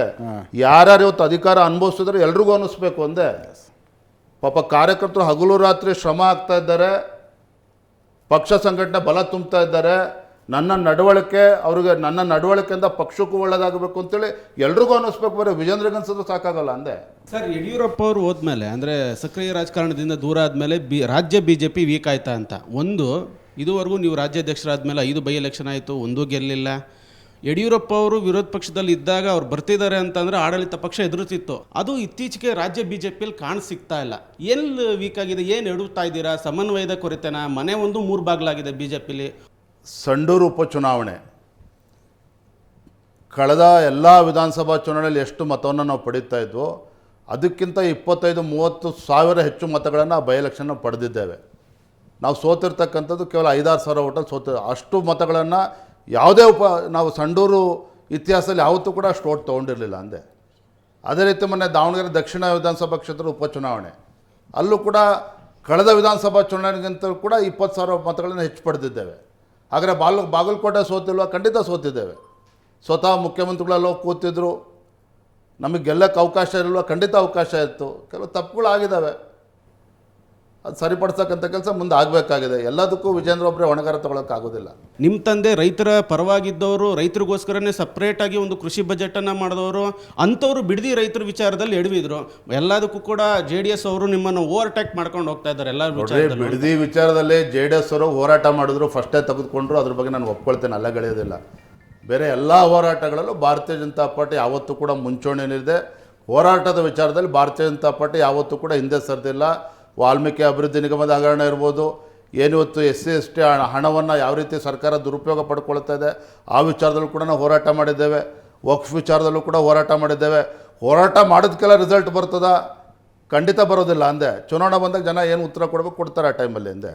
ವಿಜೇಂದ್ರ ಅವರ ರಾಜಕೀಯ ಗುರು ತಮಗೆ ಮನೆಯಲ್ಲೇ ಇದ್ದಾರೆ ಯಡಿಯೂರಪ್ಪನವರು. ನಮ್ಮ ಚೇತನ್ ಹೇಳಿದ ಹಾಗೆ ಯಡಿಯೂರಪ್ಪನವರ ಹೋರಾಟಕ್ಕೆ, ಅವರ ರಾಜಕೀಯಕ್ಕೆ ಒಂದು ಬೇರೆದೇ ಲೆವೆಲ್ಲಿನ ತೂಕ ಇತ್ತು. ಜನ ಮಾತಾಡ್ಕೋತಿದ್ರು ಯಡಿಯೂರಪ್ಪ ಗುಡುಗಿದರೆ ವಿಧಾನಸೌಧ ನಡಗುವುದು ಅಂತ. ಅವರ ಸ್ಟೈಲ್ ಆಫ್ ಪಾಲಿಟಿಕ್ಸ್ಗೂ ನಿಮ್ಮ ಸ್ಟೈಲ್ ಆಫ್ ಪಾಲಿಟಿಕ್ಸ್ಗೂ ಏನು ವ್ಯತ್ಯಾಸ ಇದೆ? ಮೊದಲ ಬಾರಿ ಶಾಸಕನಾಗಿ ಪಕ್ಷ ಕೊಟ್ಟಂಥ ಜವಾಬ್ದಾರಿಯನ್ನು, ಏನೇ ವಿರೋಧಗಳಿದ್ದರೂ ಕೂಡ ಕಾರ್ಯಕರ್ತರು ಮೆಚ್ಚೋ ರೀತಿಯಲ್ಲಿ ನಾನು ಪಕ್ಷ ಸಂಘಟನೆ ಮಾಡ್ತಾ ಇದ್ದೇನೆ. ಇನ್ನೂ ಚೆನ್ನಾಗಿ ಮಾಡ್ಬೋದಾ? ಖಂಡಿತ ಚೆನ್ನಾಗಿ ಮಾಡ್ಬೋದು. ನಾನೇ ಒಪ್ಕೊಳ್ತೇನೆ ಅಜಿತ್. ರಾಜ್ಯದ ಅಧ್ಯಕ್ಷ ಆಗಿ ನನ್ನ ಹೆಸರು ಘೋಷಣೆ ಆದಾಗ 3-4 ದಿನ ನನಗೂ ಖುಷಿ ಆಯಿತು. ಆದರೆ ಒಂದು ವಾರ ಆದಮೇಲೆ ಏನಪ್ಪ ಇದು ರಾಜ್ಯದ ಅಧ್ಯಕ್ಷ, ನಾನು ಹೆಂಗೆ ಮೊದಲ ಬಾರಿ ಶಾಸಕ ಆಗಿದ್ದೇನೆ, ಸಂಘಟನೆ ಅನುಭವ ಇಲ್ಲ, ಹೇಗೆ ಪಕ್ಷ ಸಂಘಟನೆ ಮಾಡೋದಕ್ಕೆ ಸಾಧ್ಯ ಆಗುತ್ತೆ ಅಂತೇಳಿ ನನಗೆ ಆತಂಕ ಸೃಷ್ಟಿಯಾಗಿತ್ತು ಅಂದೆ. ಆದರೆ 2.25 ವರ್ಷ ಆದಮೇಲೆ ಹೇಳ್ತಾ ಇದ್ದೇನೆ, ನನಗಿವತ್ತು ಸಂಪೂರ್ಣ ವಿಶ್ವಾಸ ಬಂದಿದೆ. ಭಾರತೀಯ ಜನತಾ ಪಾರ್ಟಿ ಸಂಘಟನೆ ಇನ್ನೂ ಕೂಡ ಬಲಪಡಿಸ್ಕೊಂಡು ದಡ ಸೇರ್ಬೋದು, ಮುಂದೆ ರಾಜ್ಯದಲ್ಲಿ ಅಧಿಕಾರಕ್ಕೆ ಬರ್ಬೋದು ಅಂತಕ್ಕಂಥ ವಿಶ್ವಾಸ ನನ್ನಲ್ಲಿ ಬಂದಿದೆ. ಆದರೆ ಅಧಿಕಾರಕ್ಕೆ ಬಂದಾಗಿದೆ, ಖಂಡಿತ ಕೆಲಸ ಮಾಡೋಷ್ಟು ಹೋರಾಟಗಳು ಮಾಡಬೇಕಾಗಿದೆ, ಕಾರ್ಯಕರ್ತರು ಇನ್ನೂ ಕೂಡ ಬಲ ತುಂಬುವಂಥ ಕೆಲಸ ಆಗಬೇಕಾಗಿದೆ, ಮುಖಂಡರನ್ನೆಲ್ಲೂ ಕೂಡ ಒಗ್ಗೂಡಿಸ್ಕೊಂಡು ಹೋಗಬೇಕಾಗಿದೆ, ಎಲ್ಲವೂ ಕೂಡ ಆಗಬೇಕಾಗಿದೆ. ಆದರೆ ಒಂದಂತೂ ಸತ್ಯ, ನನ್ನ ಮಾತಾಡ್ತಕ್ಕಂಥ ಉತ್ಪ್ರೇಕ್ಷೆ ಅಲ್ಲ, ನಾನು ಹಿಂದೊಂದು ಮುಂದೊಂದು ಮಾತನಾಡೋ ಅಭ್ಯಾಸವೂ ಇಲ್ಲ, ಅದರ ಅವಶ್ಯಕತೆಯೂ ಇಲ್ಲ. ಈಗ ನಾನು ಹೇಳ್ತಾ ಇದ್ದೇನೆ, ನನ್ನ 2.25 ವರ್ಷದ ಅವಧಿಯಲ್ಲಿ ಈಗ ನನಗೆ ಸಂಪೂರ್ಣ ವಿಶ್ವಾಸ ಬಂದಿದೆ, ಸಂಘಟನೆನ ಕಟ್ಬೋದು, ಮುಂದೆ ರಾಜ್ಯದಲ್ಲಿ ನಾವು ಅಧಿಕಾರಕ್ಕೆ ಬರ್ಬೋದು ಅಂತಕ್ಕಂಥ ವಿಶ್ವಾಸ ನನಗಂತೂ ಖಂಡಿತ ಬಂದಿದೆ. ಅದೇ ಅವರ ತಂದೆಯವರ ಸ್ಟೈಲ್ ಆಫ್ ಪಾಲಿಟಿಕ್ಸ್ಗೂ ತಮ್ಮ ಸ್ಟೈಲ್ ಆಫ್ ಪಾಲಿಟಿಕ್ಸ್ಗೂ ವ್ಯತ್ಯಾಸ ಏನು ಅಂತ ಕೇಳಿದಾಗ ನೀವು ಹೇಳಿದ್ರೆ ನೀವೇ ಹೇಳಬೇಕು ಅಂತ. ಯಡಿಯೂರಪ್ಪನವರೇ ಸರಿ ಸಾಟಿ, ಅದನ್ನ ಯಾರು ಎಸ್, ಒಬ್ಬ ಮನುಷ್ಯ ಇದ್ದಂಗೆ ಇನ್ನೊಬ್ಬ ಮನುಷ್ಯ ಇರೋದಕ್ಕಾಗೋದಿಲ್ಲ, ಐ ಅಗ್ರಿ ದ್ಯಾಟ್. ಆದರೆ ಅಂದರೆ ಪಕ್ಷ ಏನೂ ಇಲ್ಲದೇ ಇದ್ದ ಸಂದರ್ಭದಲ್ಲಿ ಸೈಕಲ್ ಮೇಲೆ ಸಿಕ್ಕ ಗಾಡಿ ಹತ್ಕೊಂಡು ಬಸ್ನಲ್ಲಿ ಓಡಾಡಿ ಸಂಘಟನೆ ಮಾಡಿದ ಕಾರಣಕ್ಕಾಗಿ ರಾಜ್ಯದ ತುಂಬ ಗ್ರಾಸ್ ರೂಟ್ ಲೆವೆಲ್ನಲ್ಲಿ ಅವ್ರಿಗೊಂದು ಕನೆಕ್ಷನ್ ಇತ್ತು. ಮತ್ತು ಅವರು ಅಧಿಕಾರಕ್ಕೆ ಬರುವ ಸಂದರ್ಭದಲ್ಲಿ ಅವ್ರ ಸುತ್ತು ಕಡೆ ಯಾರ್ಯಾರು ಇದ್ರಲ್ಲಿ ಎಲ್ಲರ ಜೊತೆಗೂ ಒಂದು ವರ್ಕಿಂಗ್ ರಿಲೇಷನ್ಶಿಪ್ ಇತ್ತು. ಇದು ಎರಡು ತಮ್ಮ ವಿಷಯದಲ್ಲಿ ಮಿಸ್ಸಿಂಗ್ ಅಂತ ನನಗೆ. ಇವೆಲ್ಲವೂ ಕೂಡ ಅಗ್ನಿ ಪರೀಕ್ಷೆ. ಏನಾಯಿತು ಅಂತ ಹೇಳಿದ್ರೆ, ನಾನು ರಾಜ್ಯದ ಅಧ್ಯಕ್ಷ ಹೆಸರು ಘೋಷಣೆ ಆಗ್ತಿದ್ದಂಗೆ 3 ತಿಂಗಳಿಗೊಂದ್ಸಲ ರಾಜ್ಯದ ಅಧ್ಯಕ್ಷರು ಬದಲಾವಣೆ ಆಗ್ತಾರೆ. ನಮ್ಮವರೇ ಮಾತಾಡಿದ್ದಾರೆ, ನಾನು ಬಹಿರಂಗ ಹೇಳ್ತೇನೆ. 4 ತಿಂಗಳಿಗೊಂದ್ಸಲ MP ಚುನಾವಣೆ ಬಂತು, MP ಚುನಾವಣೆ ಆದಮೇಲೆ ರಾಜ್ಯದ ಅಧ್ಯಕ್ಷರು ಬದಲಾವಣೆ ಆಗ್ತಾರೆ. MP ಚುನಾವಣೆ ರಿಸಲ್ಟ್ ಬಂತು, MP ಚುನಾವಣೆ ಆಗಿ 3 ತಿಂಗಳಿಗೆ ಇಲ್ಲ ಮತ್ತು ರಾಜ್ಯಾಧ್ಯಕ್ಷರು ಬದಲಾವಣೆ ಆಗ್ತಾರೆ. ಕಳೆದ 2.25 ವರ್ಷದಲ್ಲ 8 ಬಾರಿ ನಾವು ಕೇಳಿದ್ದೇನೆ ಇದನ್ನು. ಅಂದೆ ನೀವೇ ಅರ್ಥ ಮಾಡ್ಕೊಳ್ಳಿ. ಹಗಲೆಲ್ಲ ನಮ್ಮ ಕೆಲವು ಮುಖಂಡರು ರಾಜ್ಯಾಧ್ಯಕ್ಷರು ಬದಲಾವಣೆ ಆಗ್ತಾರೆ ಅಂತ ಹೇಳಿದ್ರೆ, ಸಹಜವಾಗಿಯೇ ಯಾರು ನನ್ನ ಜೊತೆ ಸೇರ್ಕೊಂಡು ಕೆಲಸ ಮಾಡಬೇಕು ಅನ್ನೋ ಮೈಂಡ್ಸೆಟ್ಟಲ್ಲಿ ಇರ್ತಾರೆ. ಹೆಂಗಿದ್ರು ಅಧ್ಯಕ್ಷರು ಬದಲಾವಣೆ ಆಗ್ತಾರೆ. ಇದು ಕೂಡ ನನಗೆ ಅಡ್ಡ ಆಗಿದೆ ಅಂದರೆ ಇಲ್ಲ ಅಂತ ಹೇಳ್ತಾ ಇಲ್ಲ. ಆದರೆ ನನಗೆ ವಿಶ್ವಾಸ ಇದೆ, ಕೇಂದ್ರದ ವರಿಷ್ಠರು ಮತ್ತೆ ಆಶೀರ್ವಾದ ಮಾಡ್ತಾರೆ, ರಾಜ್ಯದ ಅಧ್ಯಕ್ಷನಿಗೆ ಮತ್ತೊಮ್ಮೆ ಜವಾಬ್ದಾರಿಯನ್ನು ಕೊಡ್ತಾರೆ, ಎಲ್ಲವನ್ನು ಕೂಡ ಸರಿಪಡಿಸ್ಕೊಂಡು ಹಂಗಂತ ಎಲ್ಲರೂ ವಿಶ್ವಾಸಕ್ಕೆ ತೆಗೆದುಕೊಂಡು ಹೋಗ್ತಕ್ಕಂಥ ಪ್ರಯತ್ನ ಮಾಡ್ತಾ ಇದ್ದೇನೆ. ಆಮೇಲೆ ಭಿನ್ನಮತ ಅನ್ನೋದು ಬರೀ ನಿಮ್ಮ ಪಕ್ಷಕ್ಕಷ್ಟೇ ಅಲ್ಲ ಸರಿ, ಕಾಂಗ್ರೆಸ್ನಲ್ಲಿ ದೊಡ್ಡ ಭಿನ್ನಮತ ಇತ್ತಪ್ಪ. ಬಟ್ ಪಕ್ಷದ ವಿಷಯ ಅಂತ ಬಂದಾಗ ಅವರೆಲ್ಲರೂ ಒಂದಾಗ್ತಿದ್ರು, ನಿಮ್ಮಲ್ಲಿ ಅದೊಂದು ಮಿಸ್ಸಿಂಗ್. ಅಲ್ಲರೇ ಭಿನ್ನಮತ. ಈಗ ಸಿದ್ದರಾಮಯ್ಯನವರು DK ಶಿವಕುಮಾರ್ ಅವರ ಮಧ್ಯದ ಭಿನ್ನಾಭಿಪ್ರಾಯಗಳು ತುಂಬ ಚರ್ಚೆ ಮಾಡ್ತಾ ಇದ್ವಿ. ಬಟ್ ಎಲೆಕ್ಷನ್ನಿಗೆ ಬಂದಾಗ ಅವ್ರು ಹೆಂಗೆ ಕೆಲಸ ಮಾಡ್ತಿದ್ರು ಅಂತಂದರೆ, ಏನಿವರು ಒಡ ಹುಟ್ಟಿದ ಅಣ್ಣ ತಮ್ಮನ ಜೋಡೆತ್ತ ಅನ್ನಿಸ್ಬೇಕು, ಹಂಗೆ ಕೆಲಸ ಮಾಡೋರು ಅವರು. ಬಟ್ ನಿಮ್ಮಲ್ಲಿ ಹಂಗಲ್ಲ, ಈ ಭಿನ್ನಮತ ಎಲೆಕ್ಷನ್ ತನಕನೂ ಮುಂದುವರೆದು ಬಿಡುತ್ತೆ. ನಾನು ನಮ್ಮ ಕಾರ್ಯಕರ್ತರ ಮಧ್ಯೆ ಒಂದು ಮಾತಾಡ್ತಾ ಇರ್ತೇನೆ.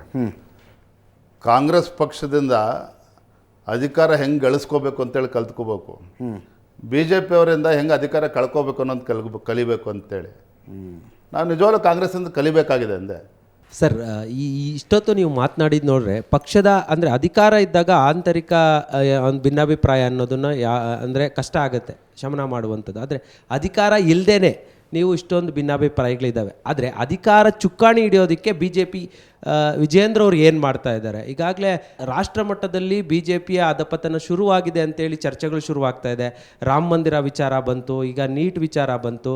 ಆದರೆ ಅಧಿಕಾರದ ಚುಕ್ಕಾಣಿ ಹಿಡಿಯೋದಕ್ಕೆ ವಿಜೇಂದ್ರ ಅವರು ಏನು ಮಾಡ್ತಾ ಇದ್ದಾರೆ? ಬರೀ ಭಿನ್ನಮತ ಶಮನ ವಿಚಾರವಾಗಿ ಮಾತಾಡೋದನ್ನು ಒಂದು ಬಿಟ್ಟರೆ ಅಧಿಕಾರ ಹಿಡಿಯೋದಕ್ಕೆ ಏನು ಮಾಡ್ತಾ ಇದ್ದಾರೆ? ಕಣ್ಣು ಮುಂದೆನೇ ಮೇಕೆದಾಟು ಯೋಜನೆ ಇದೆ, ಅದ್ರ ಬಗ್ಗೆ ಯಾರೂ ಮಾತಾಡ್ತಾ ಇಲ್ಲ.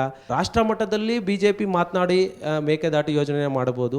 ಕಾಂಗ್ರೆಸ್ ಕೂಡ ಅವರು ಇವ್ರ ಮೇಲೆ ಏನು ಮಾಡ್ತಿದ್ದಾರೆ ಅಂದರೆ ಆಕ್ಷನ್ ಪ್ಲಾನ್ ಏನು ಅಂತ ಕೇಳ್ತಿದ್ದೀರಾ? ಪಾದಯಾತ್ರೆ, ರಥಯಾತ್ರೆ, ಆ ಥರದ್ದು ಏನಾದ್ರು ಪ್ಲಾನ್ ಇದೆಯಾ ಅನ್ನೋ ಏನು ಮಾಡ್ತಿದ್ದೀರಾ ಅಂತ.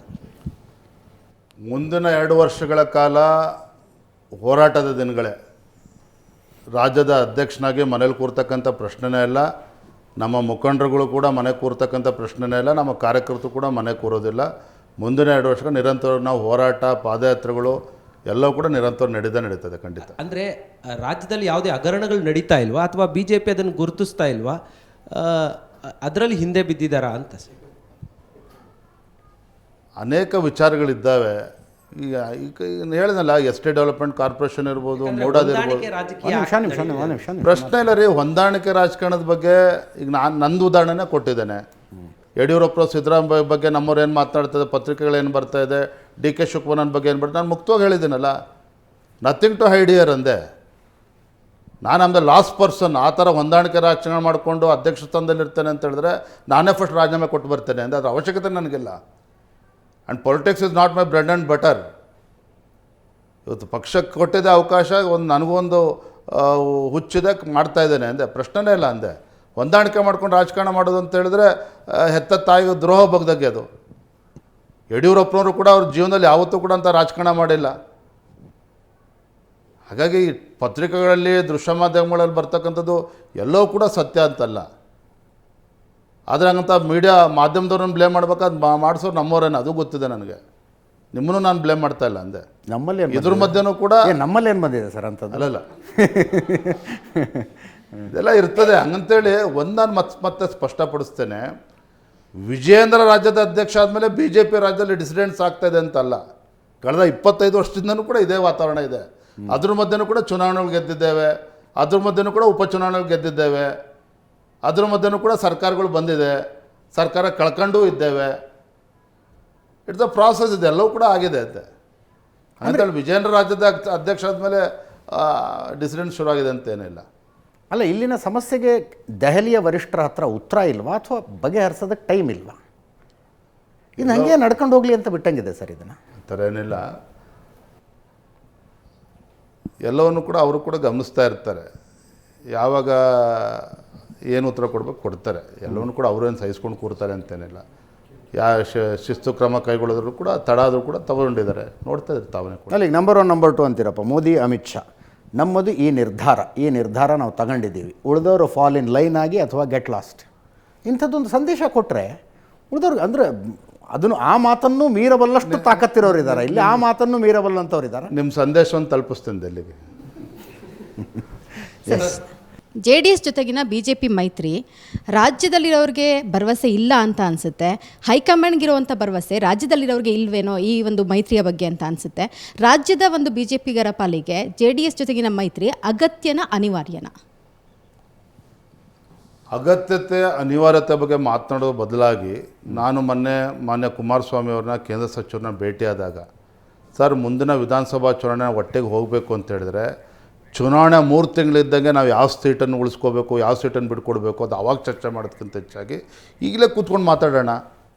ಮುಂದೆ ZPTP ಕಾರ್ಯಕರ್ತರ ಚುನಾವಣೆ ಕೂಡ ನಮ್ಗೆ ಅನುಕೂಲ ಆಗ್ತದೆ. And we don't have that luxury ಅಂದೆ. ಕಾಂಗ್ರೆಸ್ ಪಕ್ಷನ ಅಷ್ಟು ಹಗುರ ತೆಗೆದುಕೊಳ್ಳೋಕ್ಕಾಗೋದಿಲ್ಲ. ಇಡೀ ದೇಶದಲ್ಲಿ ಎಮರ್ಜೆನ್ಸಿ ಕಾಲದಲ್ಲಿ ಇಡೀ ದೇಶದಲ್ಲಿ ಕಾಂಗ್ರೆಸ್ಸು ಧೂಳಿಪಟ ಆದರೂ ಕೂಡ ಕರ್ನಾಟಕದಲ್ಲಿ ಕಾಂಗ್ರೆಸ್ ಗೆಲ್ತಾವೆ ಅಂಥ ಕಾಲದಲ್ಲೂ ಕೂಡ. So what I am trying to say is Congress ಅದರದ್ದೇ ಅಂತ ಬೇಸ್ ಇದೆ, ನಾವು ಹುಡುಗಾಟಿಕೆ ಮಾಡೋದಕ್ಕಾಗೋದಿಲ್ಲ. ಇವತ್ತು ನಮ್ಮದು JDS ಪಕ್ಷ ಹೊಂದಾಣಿಕೆ ಆಗಬೇಕು ಅಂತ ಹೇಳಿದ್ರೆ ಮೇಲ್ಮಟ್ಟದಲ್ಲೂ ಕೂಡ ಸರಿ ಹೋಗ್ತದೆ. ಮತ್ತು ಕಾರ್ಯಕರ್ತರು ಗೊಂದಲ ಈಗಲೇ ನಿವಾರಣೆ ಮಾಡಬೇಕು. ಅಸೆಂಬ್ಲಿ ಚುನಾವಣೆ ಇದ್ದಾಗ 2 ತಿಂಗಳ ಮುಂಚೆ ಕೂತು ನಾವು ಸೀಟ್ ಬಗ್ಗೆ ಚರ್ಚೆ ಮಾಡ್ತೇವೆ ಅಂತ ಹೇಳಿದ್ರೆ ನಮ್ಗೆ ಖಂಡಿತ ಒಳ್ಳೇದಾಗಕ್ಕೆ ಸಾಧ್ಯ ಇಲ್ಲ ಅಂದೆ. ಓಕೆ, ತಾವು ಹೇಳಿದ ಕರೆಕ್ಟ್. ಒಂದು ನಿಮಿಷ, ತಾವು ಹೇಳಿದ ಕರೆಕ್ಟ್ ಇತ್ತು. ಕುಮಾರಸ್ವಾಮಿ ಅವರು ಏನು ರಿಯಾಕ್ಷನ್ ಇತ್ತು? ಇಲ್ಲ, ಪಾಸಿಟಿವ್ ರೆಸ್ಪಾಂಡ್ ಮಾಡಿದ್ದಾರೆ. ಇಲ್ಲ ವಿಜೇಂದ್ರ ಸರಿ ಇದೆ, ಕೂತ್ಕೊಂಡು ಮಾತಾಡೋಣ ಅಂತ ಹೇಳಿದ್ದಾರೆ ಅವರು. ಫಸ್ಟ್ ನೀವು ಪ್ರೀತಮ್ ಗೌಡ್ರನ್ನ ಮಾತಾಡಿಸಿ ಅಂತ ಹೇಳಲಿಲ್ವಾ? ಹಾಂ, ತಮ್ಮ ಜೊತೆಗೆ ಪ್ರೀತಮ್ ಗೌಡ್ರು ಇರ್ತಾರೆ ಸರ್, ಅವ್ರನ್ನೇ ಕನ್ವಿನ್ಸ್ ಮಾಡೋಕ್ಕಾಗ್ತಿಲ್ಲ. ಕುಮಾರಸ್ವಾಮಿ ಅವರು ಹೇಳ್ಬೋದಾಗಿತ್ತು ಅದನ್ನ. ಆ ವಿಚಾರ ಪ್ರಸ್ತಾಪ ಆಗಿಲ್ಲ. ಎಸ್, ಹಾಂ. ಕಾಂಗ್ರೆಸ್ನಲ್ಲಿ ಒಂದಷ್ಟು ವ್ಯತ್ಯಾಸಗಳಿತ್ತು, ಆದರೆ ಅವರು ಪ್ರತಿಪಕ್ಷ ನಾಯಕರು ಮತ್ತು ಅಧ್ಯಕ್ಷರ ಮಧ್ಯೆ ಒಂದು ಹೊಂದಾಣಿಕೆ ಇತ್ತು. PCM ಹೋರಾಟ ಇರ್ಬೋದು, ಮೇಕೆದಾಟು ಹೋರಾಟ ಇರ್ಬೋದು, ಭಾರತ್ ಜೋಡೋ ಹೋರಾಟ ಇರ್ಬೋದು, ಕೃಷ್ಣಾ ಕಣಿವೆಯಲ್ಲಿ ಅವರ ಪಾದಯಾತ್ರೆಗಳಿರ್ಬೋದು, ಎಲ್ಲ ಸಂದರ್ಭಗಳಲ್ಲೂ ಕೂಡ ಒಟ್ಟಿಗೆ ಹೋಗಿರ್ತಕ್ಕಂಥ ಉದಾಹರಣೆ ಮುಂದುವರೆದ ಭಾಗ ಇವ ಸರ್ಕಾರದಲ್ಲಿದ್ದಾರೆ ಅವರು. ನಿಮ್ಮ ಮತ್ತು ಅಶೋಕ ಮಧ್ಯೆ ಪ್ರಾಮಾಣಿಕವಾಗಿ ಒಂದು ಹೊಂದಾಣಿಕೆ ಇದೆಯೇ? ನಿಜವಾಗಲೂ ಕೂಡ ನೀವು ರಾಜ್ಯದ ಜನರ ಕಷ್ಟ ಇದೆಯಾ ಅಂತ ಕೇಳ್ತಾರೆ ಒಂದು, ಅಥವಾ ಈ ರಾಜ್ಯದ ಜನರ ಸಮಸ್ಯೆಯನ್ನು ಪ್ರಾಮಾಣಿಕವಾಗಿ ವಿಧಾನಸಭೆಯಲ್ಲಿ ಪ್ರಸ್ತಾಪ ಮಾಡುವಂಥ ಪ್ರಯತ್ನ ನಿಜವಾಗಲೂ ಕೂಡ ನೀವು ಮಾಡಿದ್ದೀರಾ? ಮಾಡಿದರೆ ಎಷ್ಟು ಸಕ್ಸಸ್ ಆಗಿದ್ದಾವೆ? ಮಾಡದೇ ಇದ್ದರೆ ಏನು ಕಾರಣ? ಸದನದಲ್ಲಿ ರಾಜ್ಯದ ಸಮಸ್ಯೆಯನ್ನು ಎಫೆಕ್ಟಿವ್ ಮಂಡಿಸ್ತಾ ಇದ್ದೇವ? ರೈತರ ಸಮಸ್ಯೆ ಸರಿಯಾದ ರೀತಿ ಚರ್ಚೆ ಆಗ್ತಾ ಇದೆಯಾ? ಉತ್ತರ ಕರ್ನಾಟಕ ಸಮಸ್ಯೆ ಬಗ್ಗೆ ಚರ್ಚೆ ಆಗ್ತಾ ಇದೆಯಾ? ಚರ್ಚೆಗೆ ಉತ್ತರ ಸಿಗ್ತಾ ಇದೆಯಾ ರಾಜ್ಯದ ಸರ್ಕಾರದ ಕಡೆಯಿಂದ? ಆನಂದ್ ನಾನು ಮೊದಲ ಬಾರಿ ಶಾಸಕ ಇರ್ಬೋದು, ಆದರೆ ನಾನು 20-25 ವರ್ಷದಿಂದ ಸದನವನ್ನು ನಾನು ಕೂಡ ವಾಚ್ ಮಾಡ್ತಾ ಇದ್ದೇನೆ. ಆಡಳಿತ ಪಕ್ಷವನ್ನು ಇನ್ನೂ ನಾವು ಹೆಚ್ಚು ಬಗ್ಗಿಸ್ಬೇಕು, ಅದ್ರ ಬಗ್ಗೆ ಏನು ಪ್ರಶ್ನೆನೇ ಇಲ್ಲ.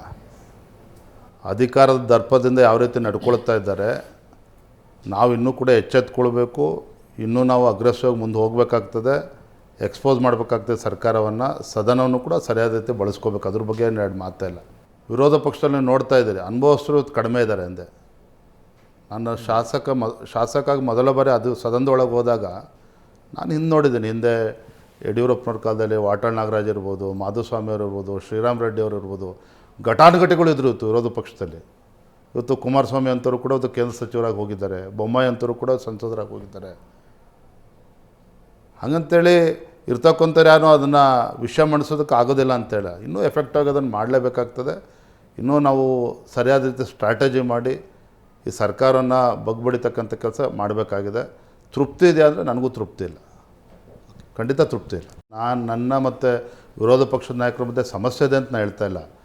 ಆದರೆ ಇನ್ನೂ ಎಫೆಕ್ಟಾಗಿ ಸದನ ನಡೆಸಬೇಕು ಒಂದು ವಿರೋಧ ಪಕ್ಷವಾಗಿ ಅನ್ನೋದು ನಾನು ಒಪ್ಕೊಳ್ತೇನೆ ಅಂದೆ. ಸಮಸ್ಯೆ ಇದೆ ಅಂತ ನಾನು ಹೇಳ್ತಾ ಇಲ್ಲ. ಇನ್ನೂ ಎಫೆಕ್ಟಾಗಿ ಮಂಡಿಸಬೇಕು, ರಾಜ್ಯದ ಜನರ ಧ್ವನಿಯಾಗಿ ನಾವು ಕೆಲಸ ಮಾಡಬೇಕು, ಇನ್ನೂ ಕೂಡ ಒಂದು ಎಫೆಕ್ಟಿವ್ ಅಪೋಸಿಷನಾಗಿ ನಾವು ಕೆಲಸ ಮಾಡಬೇಕು, ಎಲ್ಲವೂ ಕೂಡ ನಾನು ಒಪ್ಕೊಳ್ತೇನೆ. ಅದರ ಅರ್ಥ ಸಮಸ್ಯೆ ಇದೆ ಅಂತಲ್ಲ. ಸಣ್ಣ ಪುಟ್ಟ ಸಮಸ್ಯೆಗಳು ಇದ್ದೇ ಇರ್ತದೆ, ವ್ಯತ್ಯಾಸಗಳು ಇದ್ದೇ ಇರ್ತದೆ. ಬಟ್ ಆದರೆ ಅದನ್ನು ನಾವು ಸದನಕ್ಕೆ ಅದನ್ನು ಬಳಸ್ಕೊಳ್ಳೋಕೆ ಸಾಧ್ಯ ಇಲ್ಲ ಅಂದೆ. ಎಸ್, ತಾವು ಹೇಳ್ತಾ ಇದ್ರಿ ಅನುಭವಿಗಳು, ಹಿರಿಯರ ಕೊರತೆ ಅದು ವಿರೋಧ ಪಕ್ಷದಲ್ಲಿದೆ. ಆ ಕಡೆ ಎಂತೆಂಥ ಘಟಾನುಘಟಿಗಳಿದ್ದಾರೆ ಆಡಳಿತ ಪಕ್ಷದಲ್ಲಿ, ಎಷ್ಟೆಷ್ಟು ಅಂದರೆ 8-10 ಸಲ ಗೆದ್ದಿರುವಂಥ ಅನುಭವ ಇರುವಂಥವರು. ಆ ಕೊರತೆ ಕಾಡ್ತಾ ಇದೆಯಾ? ಅಂಥ ಅನುಭವಸ್ಥರು ಸದನದಲ್ಲಿ ವಿರೋಧ ಪಕ್ಷದಲ್ಲಿ ಇಲ್ಲ ಅಂತಕ್ಕಂಥದ್ದು ಮೇಲ್ನೋಟಕ್ಕೆ ಗೊತ್ತಾಗ್ತದೆ. ಎಸ್, ಖಂಡಿತ ಹೇಳಿ. 2028ಕ್ಕೆ BJPಗೆ ಅಧಿಕಾರ ಕೊಡೋದಾದರೆ ಜನ ಏನು ನೋಡ್ಕೊಡ್ಬೇಕು? ಮತ್ತು ಇನ್ನೊಂದೇನೆಂದರೆ ಈ ಬಿಟ್ಟು ಹೋದಂಥವ್ರು ಮತ್ತು ನೀವೇ ತೆಗೆದಾಕಿರೋರನ್ನೇ ವಾಪಸ್ ಕರ್ಕೊಬರೋ ವ್ಯವಸ್ಥೆ ಏನಾದರೂ ನಡೀತಾ ಇದೆ ಸರ್ BJPಯಲ್ಲಿ? ಯಾರು ಪಕ್ಷದಿಂದ ಉಚ್ಚಾಟನೆ ಆಗಿದ್ದಾರೆ ಅಥವಾ ಬಿಟ್ಟೋಗಿದ್ದಾರೆ, ವಿಶೇಷ ಉಚ್ಚಾಟಿತರ ಬಗ್ಗೆ ಹೇಳೋದಾದರೆ ಇದು ರಾಜ್ಯದ ಅಧ್ಯಕ್ಷರಾಗಿ ನಾನು ತೆಗೆದುಕೊಂಡಂಥ ತೀರ್ಮಾನ ಅಲ್ಲ. ಪಕ್ಷದ ವರಿಷ್ಠರು ತೂಗಿ ಎಳೆದು 2 ವರ್ಷ ಕಾಯ್ದು ತೆಗೆದುಕೊಂಡಿರ್ತಕ್ಕಂಥ ನಿರ್ಧಾರ ಅದು. ಸೊ ಅದು ವಾಪಸ್ ತೊಗೋಬೇಕೋ ತೊಗೋಬಾರ್ದು ಅದು ರಾಜ್ಯ ಮಟ್ಟದಲ್ಲಿ ಚರ್ಚೆ ಆಗೋದಿಲ್ಲ, ಕೇಂದ್ರದಲ್ಲೇ ಚರ್ಚೆ ಆಗಿ ತೀರ್ಮಾನ ಆಗಬೇಕಾಗಿರ್ತಕ್ಕಂಥದ್ದು. ಈ ಉಚ್ಚಾಟಿತರು ನಿಮ್ಮನ್ನು ಕನ್ಫ್ಯೂಸ್ ಮಾಡ್ತಾರಲ್ಲ, ನಿಮ್ಗಿಂತ ಜೋರಾಗಿ BJP ಅಂತಾರೆ.